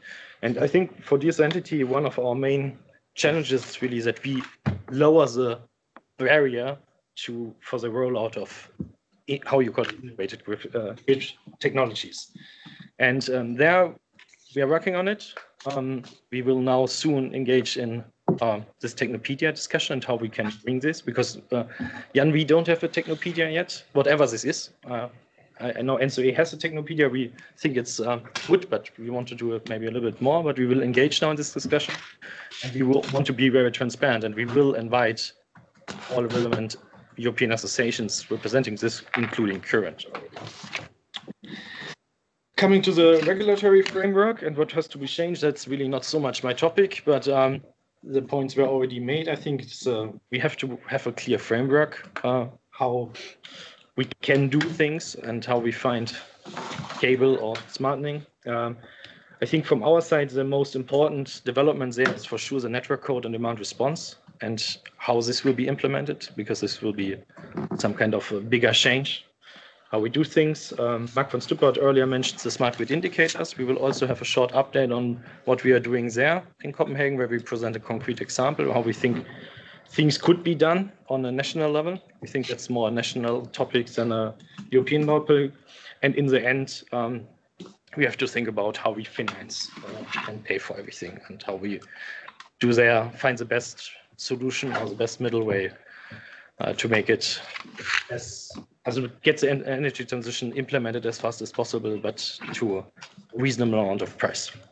I think that's all from my side. Thanks. Okay, thank you. Thank you, Stefan, for a very helpful input on the role of the DSO entity. And I have a little bit more time now for the open discussion. So I think the questions that we have for this discussion, you know, we've heard already a lot also in the previous session, but also on this, we've already seen some of the, you know, what are the blockers in the adoption of innovative technology and how regulation and policy reforms can support. So we've heard already something on the incentives, some suggestions on the permitting, a lot on visibility as well, and knowledge sharing. But I would like to hear more from the room. You know, what do you see as the greatest blockers? And this includes the virtual room on Teams. And how can regulation and policy reforms support? It seems that some of the challenge that we have is not only blocking and the regulation, but a kind of a momentum that we need, and dedicating attention to actually getting it done. And I see already a hand raised from. I should have actually also praised Compass, by the way, and I forgot. Okay, I'm sure they're happy with that. Because I believe there's something very correct on the slide as well, and that is this mentioning of maybe you need OPEX adjustment mechanisms if the outputs only are not working in a how should I say, well enough way. If I may give you one example, we have a discussion now in Germany on how to adapt to the 450 megahertz communications network that is built for exclusive private radio network usage by the grid operators. The grid operators are customers. They're paying for a communication service, and usually they would not get any money for that until the next regulatory period, and all the money they spent before is gone. And that is a very bad incentive.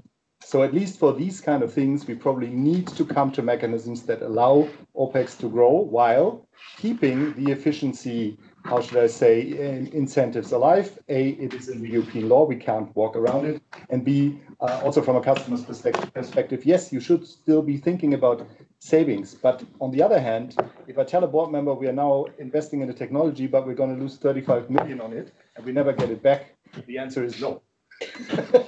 We're not going to do that. So we need a mechanism there, and then therefore I was very happy that you raised that. So the time delay in OPEX, I believe, is one of the biggest hurdles that we have, and we need intelligent mechanisms to overcome that.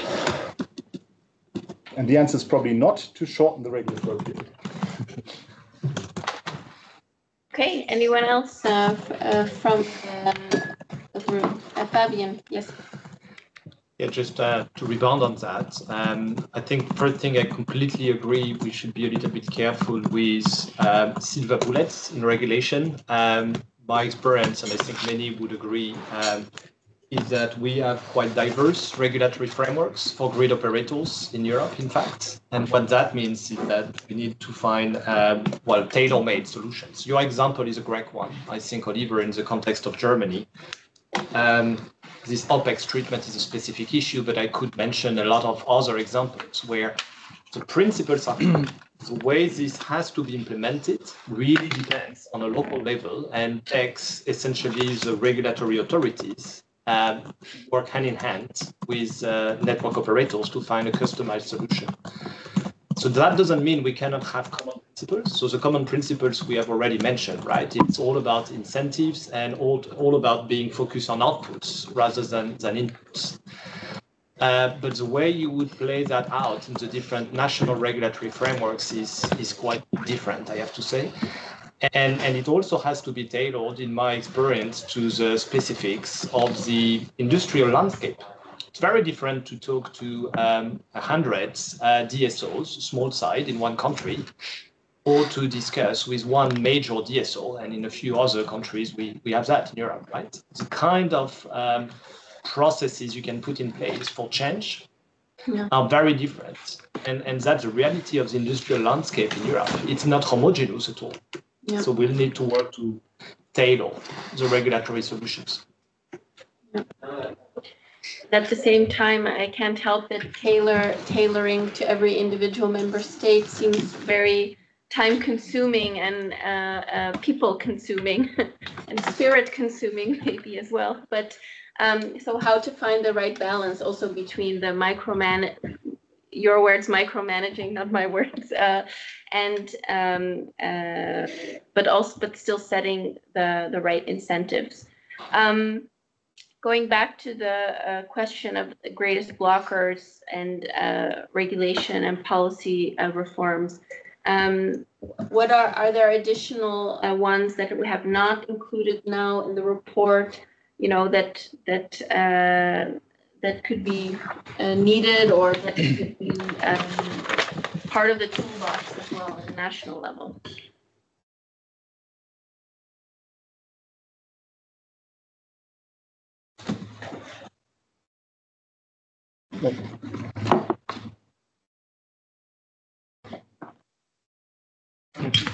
Oh, sorry. You have, yeah. I don't want to dominate this discussion now, but if you look at our report in Eurelectric, there's one point that I would like to make, because again, it reflects what Fabian has been saying. We tried to come up with what we called archetypes of DSOs. And the archetype concept should just describe that while the DSO travels through the transition, they become rather more different than they are today.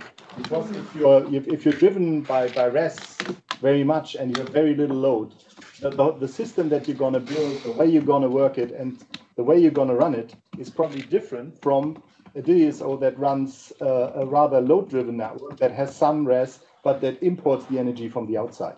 And that does not necessarily mean that they're no longer comparable, but it means that the job is getting more different than it used to be, and that we probably need to reflect that also in the regulatory dialogue, and need to understand, is this rather an archetype that is collecting the energy, or is this rather an archetype that facilitates electrification on the demand side?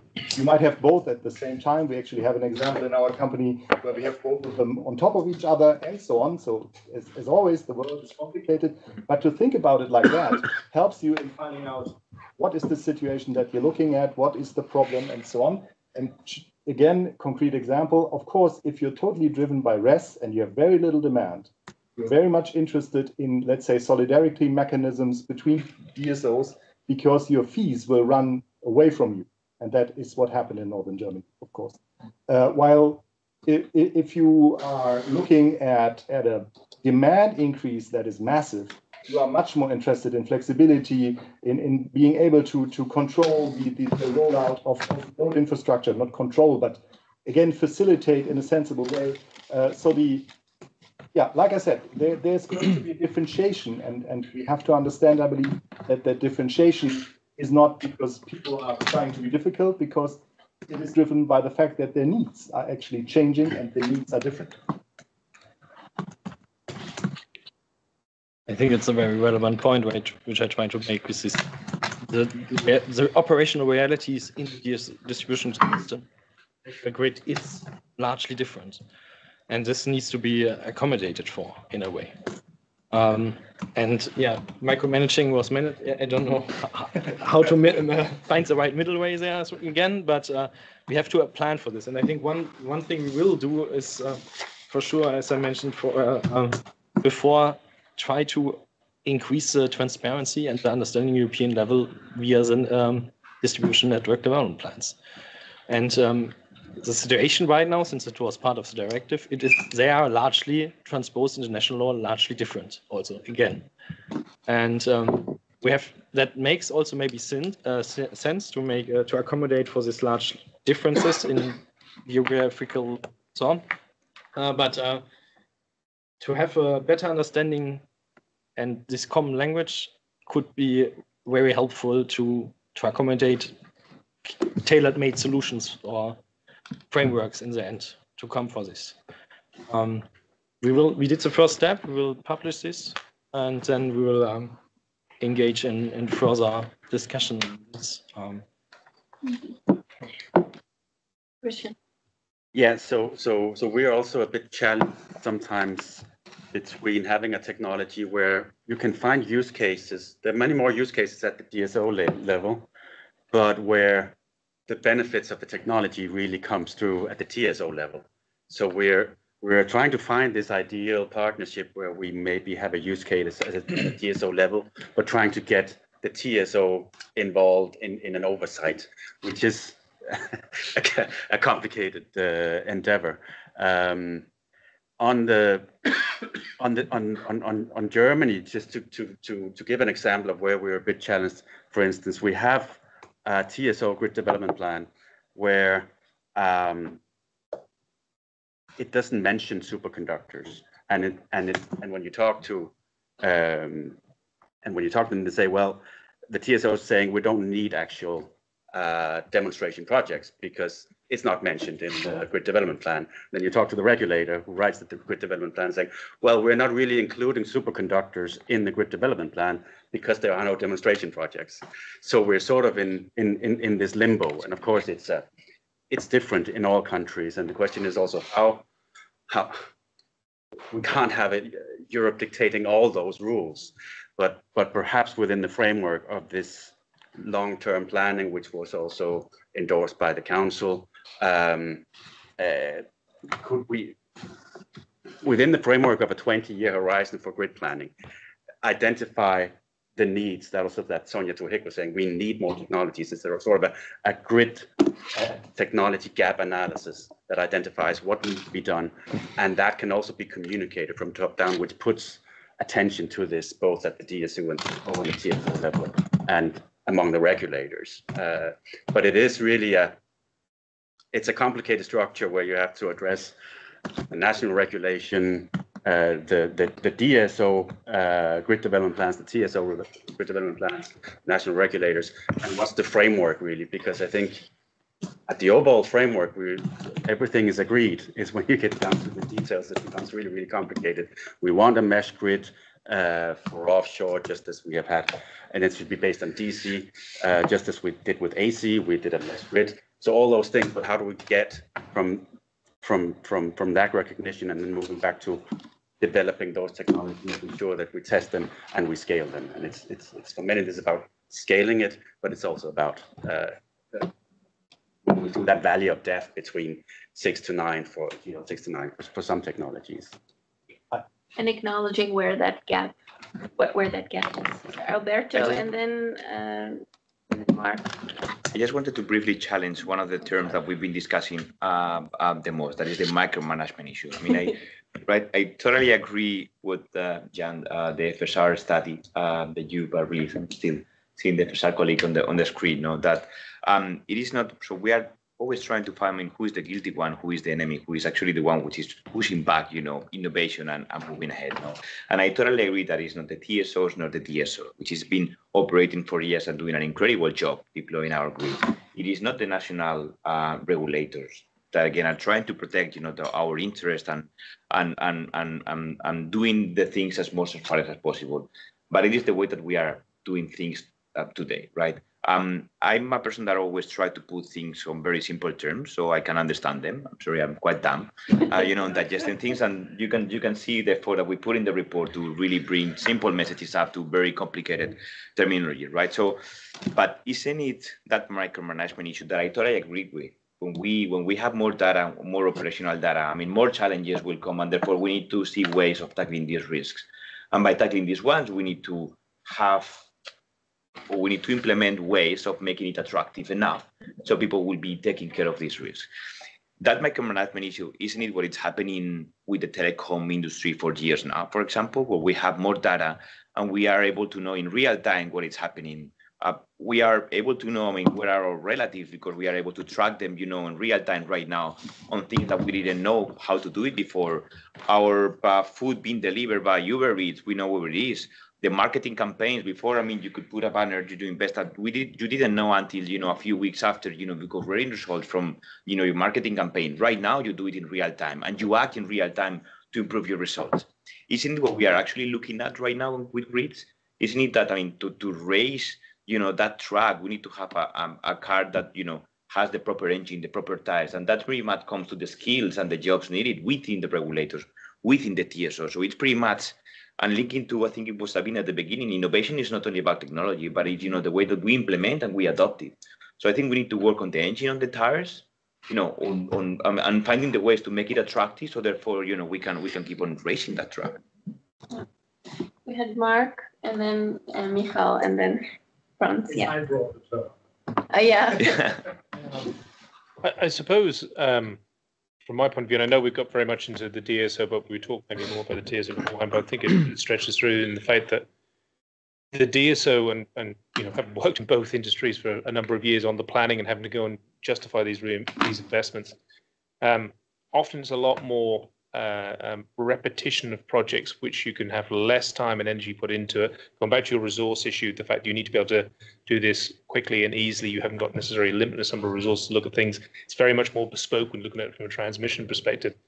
But going back to the key problem, and I think Jan articulated very well, I make no apologies that I support the benefit sharing approach, is the fact that it's the gulf between conventional technologies and the revenue you can get from that. And I think Oliver already made the point as well that he can't go and take a project he's going to lose a significant amount of money on and get that justified, and that's quite understandable. Versus a project that may make a lot more sense from the point of view of operating on the system or development to the customer or benefit to the customer, but is actually going to be quite difficult for a system operator to bring through their board and get approved. And part of it is get the principle right on how you bridge that gap, and benefit sharing may be a way of doing that. Actually administrating that is a different story. And you go back to bespoke for transmission. Yes, you can do that in a much more micromanaged and much more detailed way and much more, down to the decimal point. At the distribution level, we need a simplified approach because of the scale of the number of projects that you do and the number you need to bring through. That doesn't mean that we need to reinvent the wheel, because we already have that now. That's how the regulatory structures are set up. So all we need to do is take what we've already learned and just adapt it to whatever they'll bridge the gap and apply it in the same way.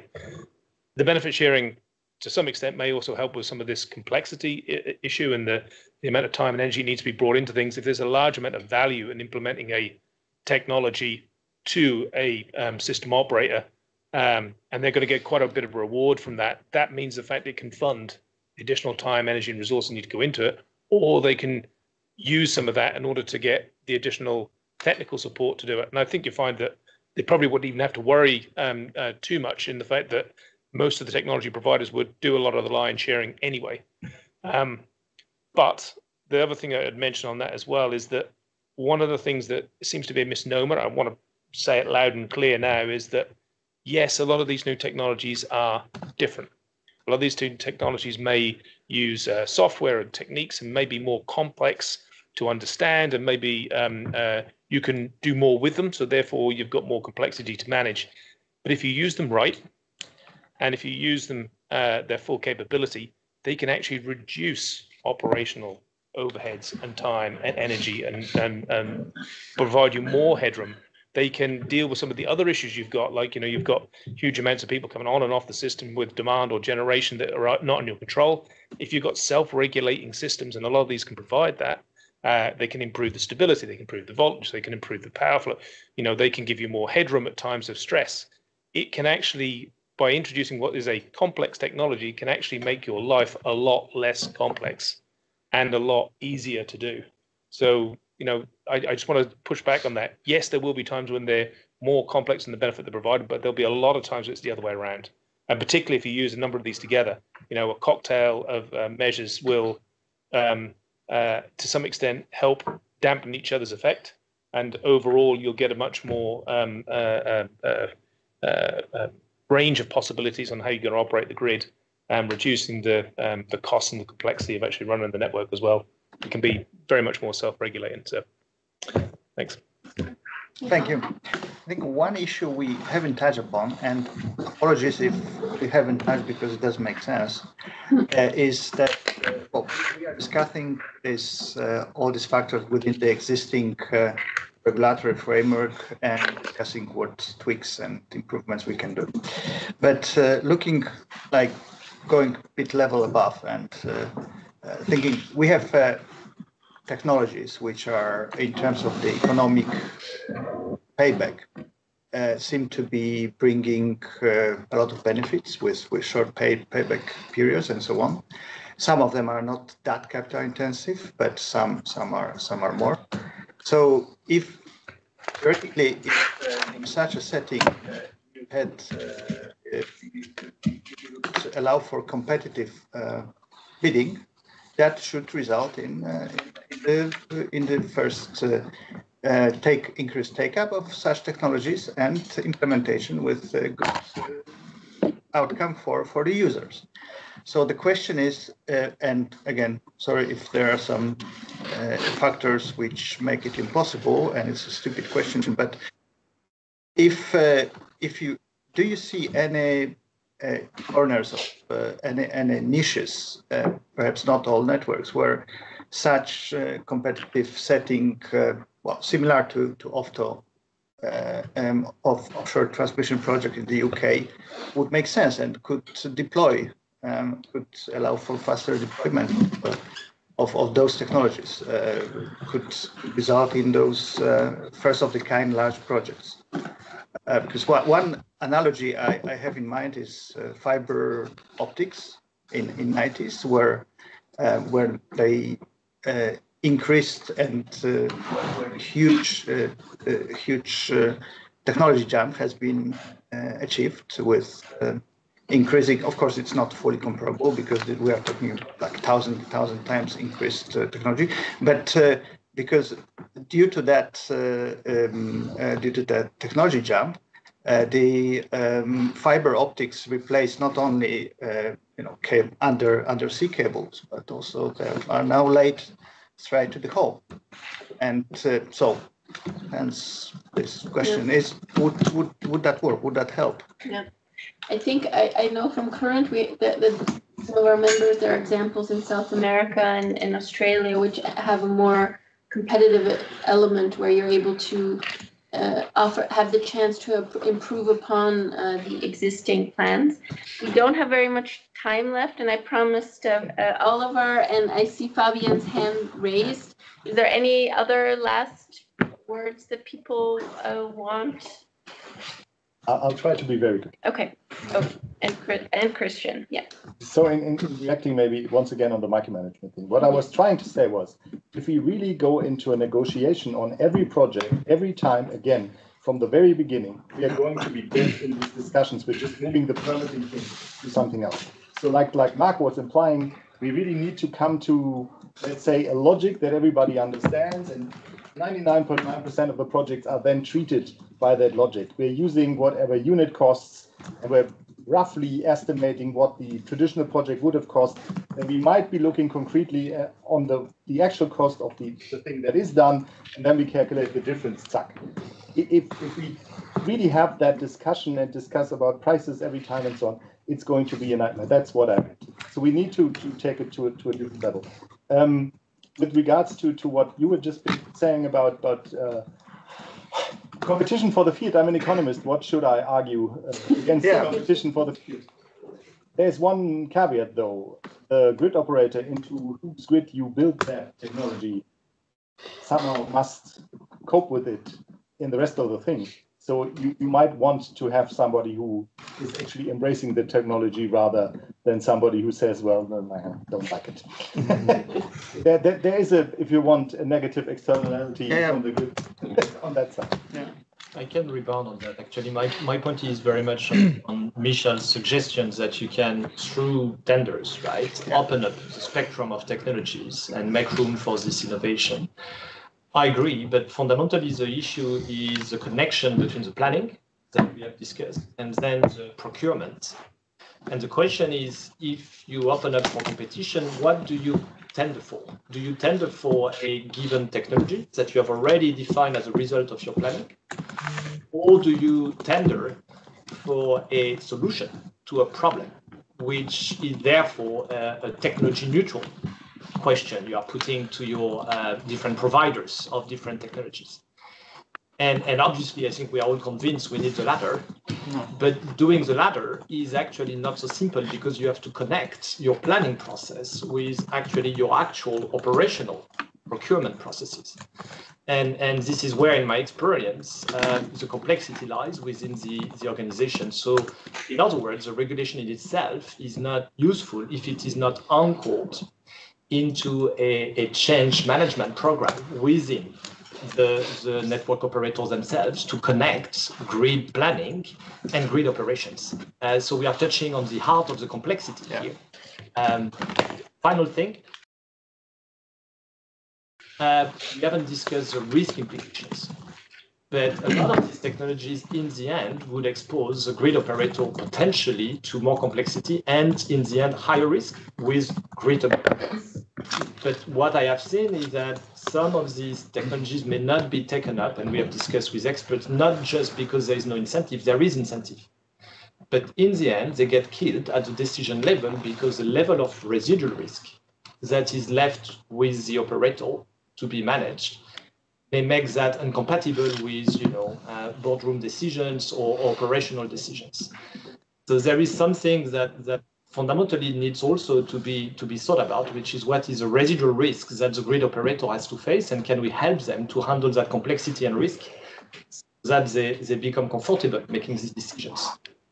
I would welcome that conversation as long as it's a conversation on not perceived risk, but actually identified risk. And there's a big difference. It's the classic case, change is immediately opposed because I don't know what I'm getting. So that's the immediate, knee-jerk reaction of every human on the planet, more or less. And therefore, you've got the same issue that, I know where I am with what I've got. If I actually go to something else, I've got to embrace some level of uncertainty, which makes me feel uncomfortable. So. Okay, Christian, the last word to Christian, and then we have some sandwiches and some more time to catch up. So just on, it's same on the risks also. Yes, there are challenges with new technology, but it also has to be recognized that if we're going to meet this decarbonization transition, there is also challenges of using existing technology. So it's not like there is no risk with the existing technologies. It'll need to be expanded. How do you do it? In Belgium, they're building a 6 gigawatt overhead line to land some of the offshore wind from the North Sea. Dirk van Hertem, a professor down at KU Leuven, has calculated that just to land the power from the offshore wind farms from the sea basins that Ricardo is working on, you would need a Ventilus, a 6 gigawatt line every 20 kilometers between Belgium and Kiel in northern Germany. It won't be done. We can't do it with that technology. We need to do something else. And I think that's also the recognition we have. It's not only that there are risks with integrating new technologies, using new technology. It's also that there's a limitation on what you can do with existing technology, which the TSOs and the DSOs are facing that risk every day. But that's part of the discussion. Again, just shortly on Michael's reference to fiber optics.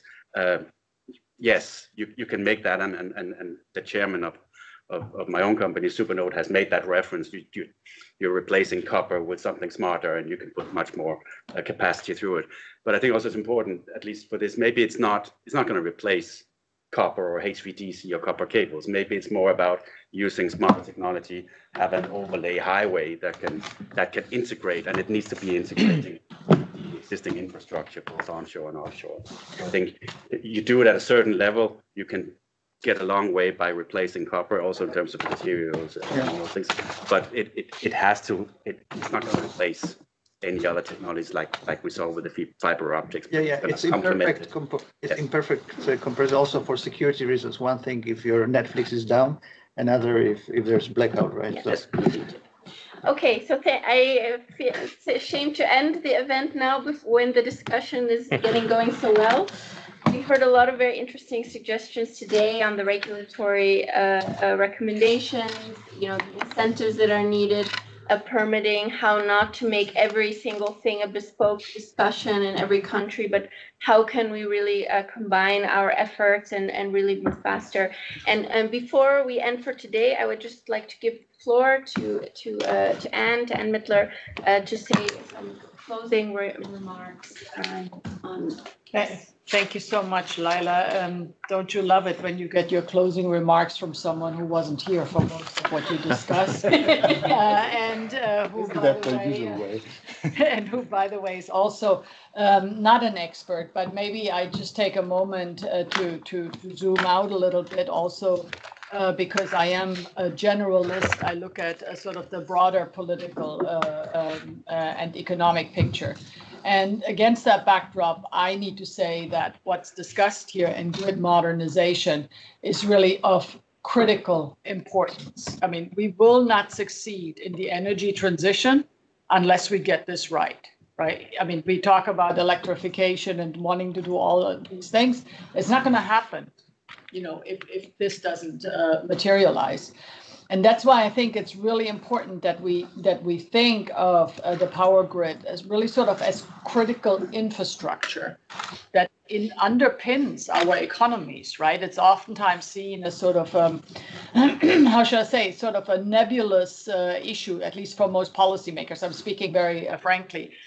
It's only very recently that this issue is really sort of moved into the political limelight. So, but I think telling policymakers to think of it as really sort of the quintessential infrastructure for the energy transition is important. The other thing I will say is that really this is about technology adoption. And I can tell you, as someone who spent 20 years now, more than 20 years, trying to help Europe modernize, whenever we haven't adopted new technologies, we paid a very high price. So naturally, we look at the risk, but I can tell you the biggest risk is not taking the risk, because this is why we sit here today in very challenging circumstances, whether that be from a security perspective, a competitiveness perspective, and many other areas, right? So technology adoption is really an imperative. And these technologies that were discussed today are really important, and they need to really be much more on everyone's radar screen. The other thing I would say is, and looking ahead a little bit to the next political term, so climate will continue to be an important issue, so it must be an important issue. I mean, we cannot now turn our back on the Green Deal, but there will be two other issues that will be really front and center. Number one is security and resilience, and the second one is competitiveness. The nice thing about what we're discussing here, it neatly cuts across all of these three domains, yeah? So this is about everything, and so we are very well positioned if we tee it up like this, but for that, a couple of things need to happen, and this is maybe some recommendations that I have to this group. We need to mainstream this issue. This is still a very marginal issue in the bigger scheme of things. People don't understand the critical importance. I myself come out of digital technologies, and I can tell you in digital technologies, everyone knows that as you want to progress your digital economy, you need to upgrade the digital connectivity. No one would expect to build a world-class digital economy on top of a 3G network, right? I mean, that just wouldn't happen. So we always knew we go from 3G to 4G to 5G to now 6G. It's just ingrained in us. We don't have the same realization here. And that's a big problem. So please help us mainstream this issue. This is not a marginal issue. Our future will depend on getting this right. The second thing I will say is, I think we need sort of binding commitments, which we have in renewables. We have very ambitious targets. We have really a lot of strategy. But my point would be, with every quantum leap in renewables, we need binding quantum leaps in the power grid and in storage capabilities, because otherwise this cannot work. I mean, we're talking systems change. So if you only do one thing and you leave other things behind, the system will not work, right? I mean, so we really need much more systemic thinking here, more comprehensive strategies, and where we have binding targets and renewables, we need them in this domain as well. The last thing I will say, because I hear a lot about don't blame them and these and that, and okay, as someone who's been doing this for a long time, I just want to say, maybe instead of naming and shaming, why don't we do naming and faming? And to the extent, and I'm looking at you because you said that, Stefan, that you like to do this, but oftentimes it's not ill will that we're not doing something. We just don't know what is the best practice or how to do it or operationalize or where to start, right? So here, I think naming and faming and looking at the best practices, and this is why this report is so critical, because you're laying it out, is something that I believe can be very helpful at this moment, and giving Europe really also sort of the courage that this is an area where we can lead. I mean, maybe the last thing I will say is, you know, because we work closely with colleagues from across the Atlantic, and actually when it comes to the power grid, we're the stars in Europe, you know. I mean, if you compare our power grid to the US grid, we're doing pretty well. So, you know, I mean, let's build on our strength. Let's get this right. Let's be the early adopters of these technologies. Let's build the new markets. Let's scale the companies. We can do this. And, you know, this is why I believe a meeting like today is really just the beginning of a journey, because this is a huge collective effort and we need everyone on board. I mean, all hands on deck, I always tell my team. It's certainly the case here because the stakes are very high, but the opportunity is huge. So let's do this together. You can count on our commitment. The last thing I need to do is thank all of you for being so generous with your time. And I include here all of those that joined us online. Thank you so much. We were delighted about the interest in this event, and as I always say, it's for me, this is the beginning of a journey. I need to thank Laila, I need to thank you, I need to thank Alberto, I need to, I don't see your nameplate, apologies. Fabienne, for really, I mean, doing just a marvelous job today. If we can give them a warm round of applause, please. There's also on the organizational side, she's not in the room, but Arti, who walked in earlier, Arti Arjit, she did a lot and behind the scenes. So even if she's not here, can we give her a round of applause? And we will tell her about it later. And I think that concludes this event, Alberto, unless I'm wrong. Totally, yeah. I just wanted to finally remind to everyone that the report will be made available at 2 p.m. So less than an hour at Currents Europe site. So yeah, looking forward to continue discussions, and thank you everyone for the great buy-in and the great discussion that we had today in the room. Thank you. Thank you.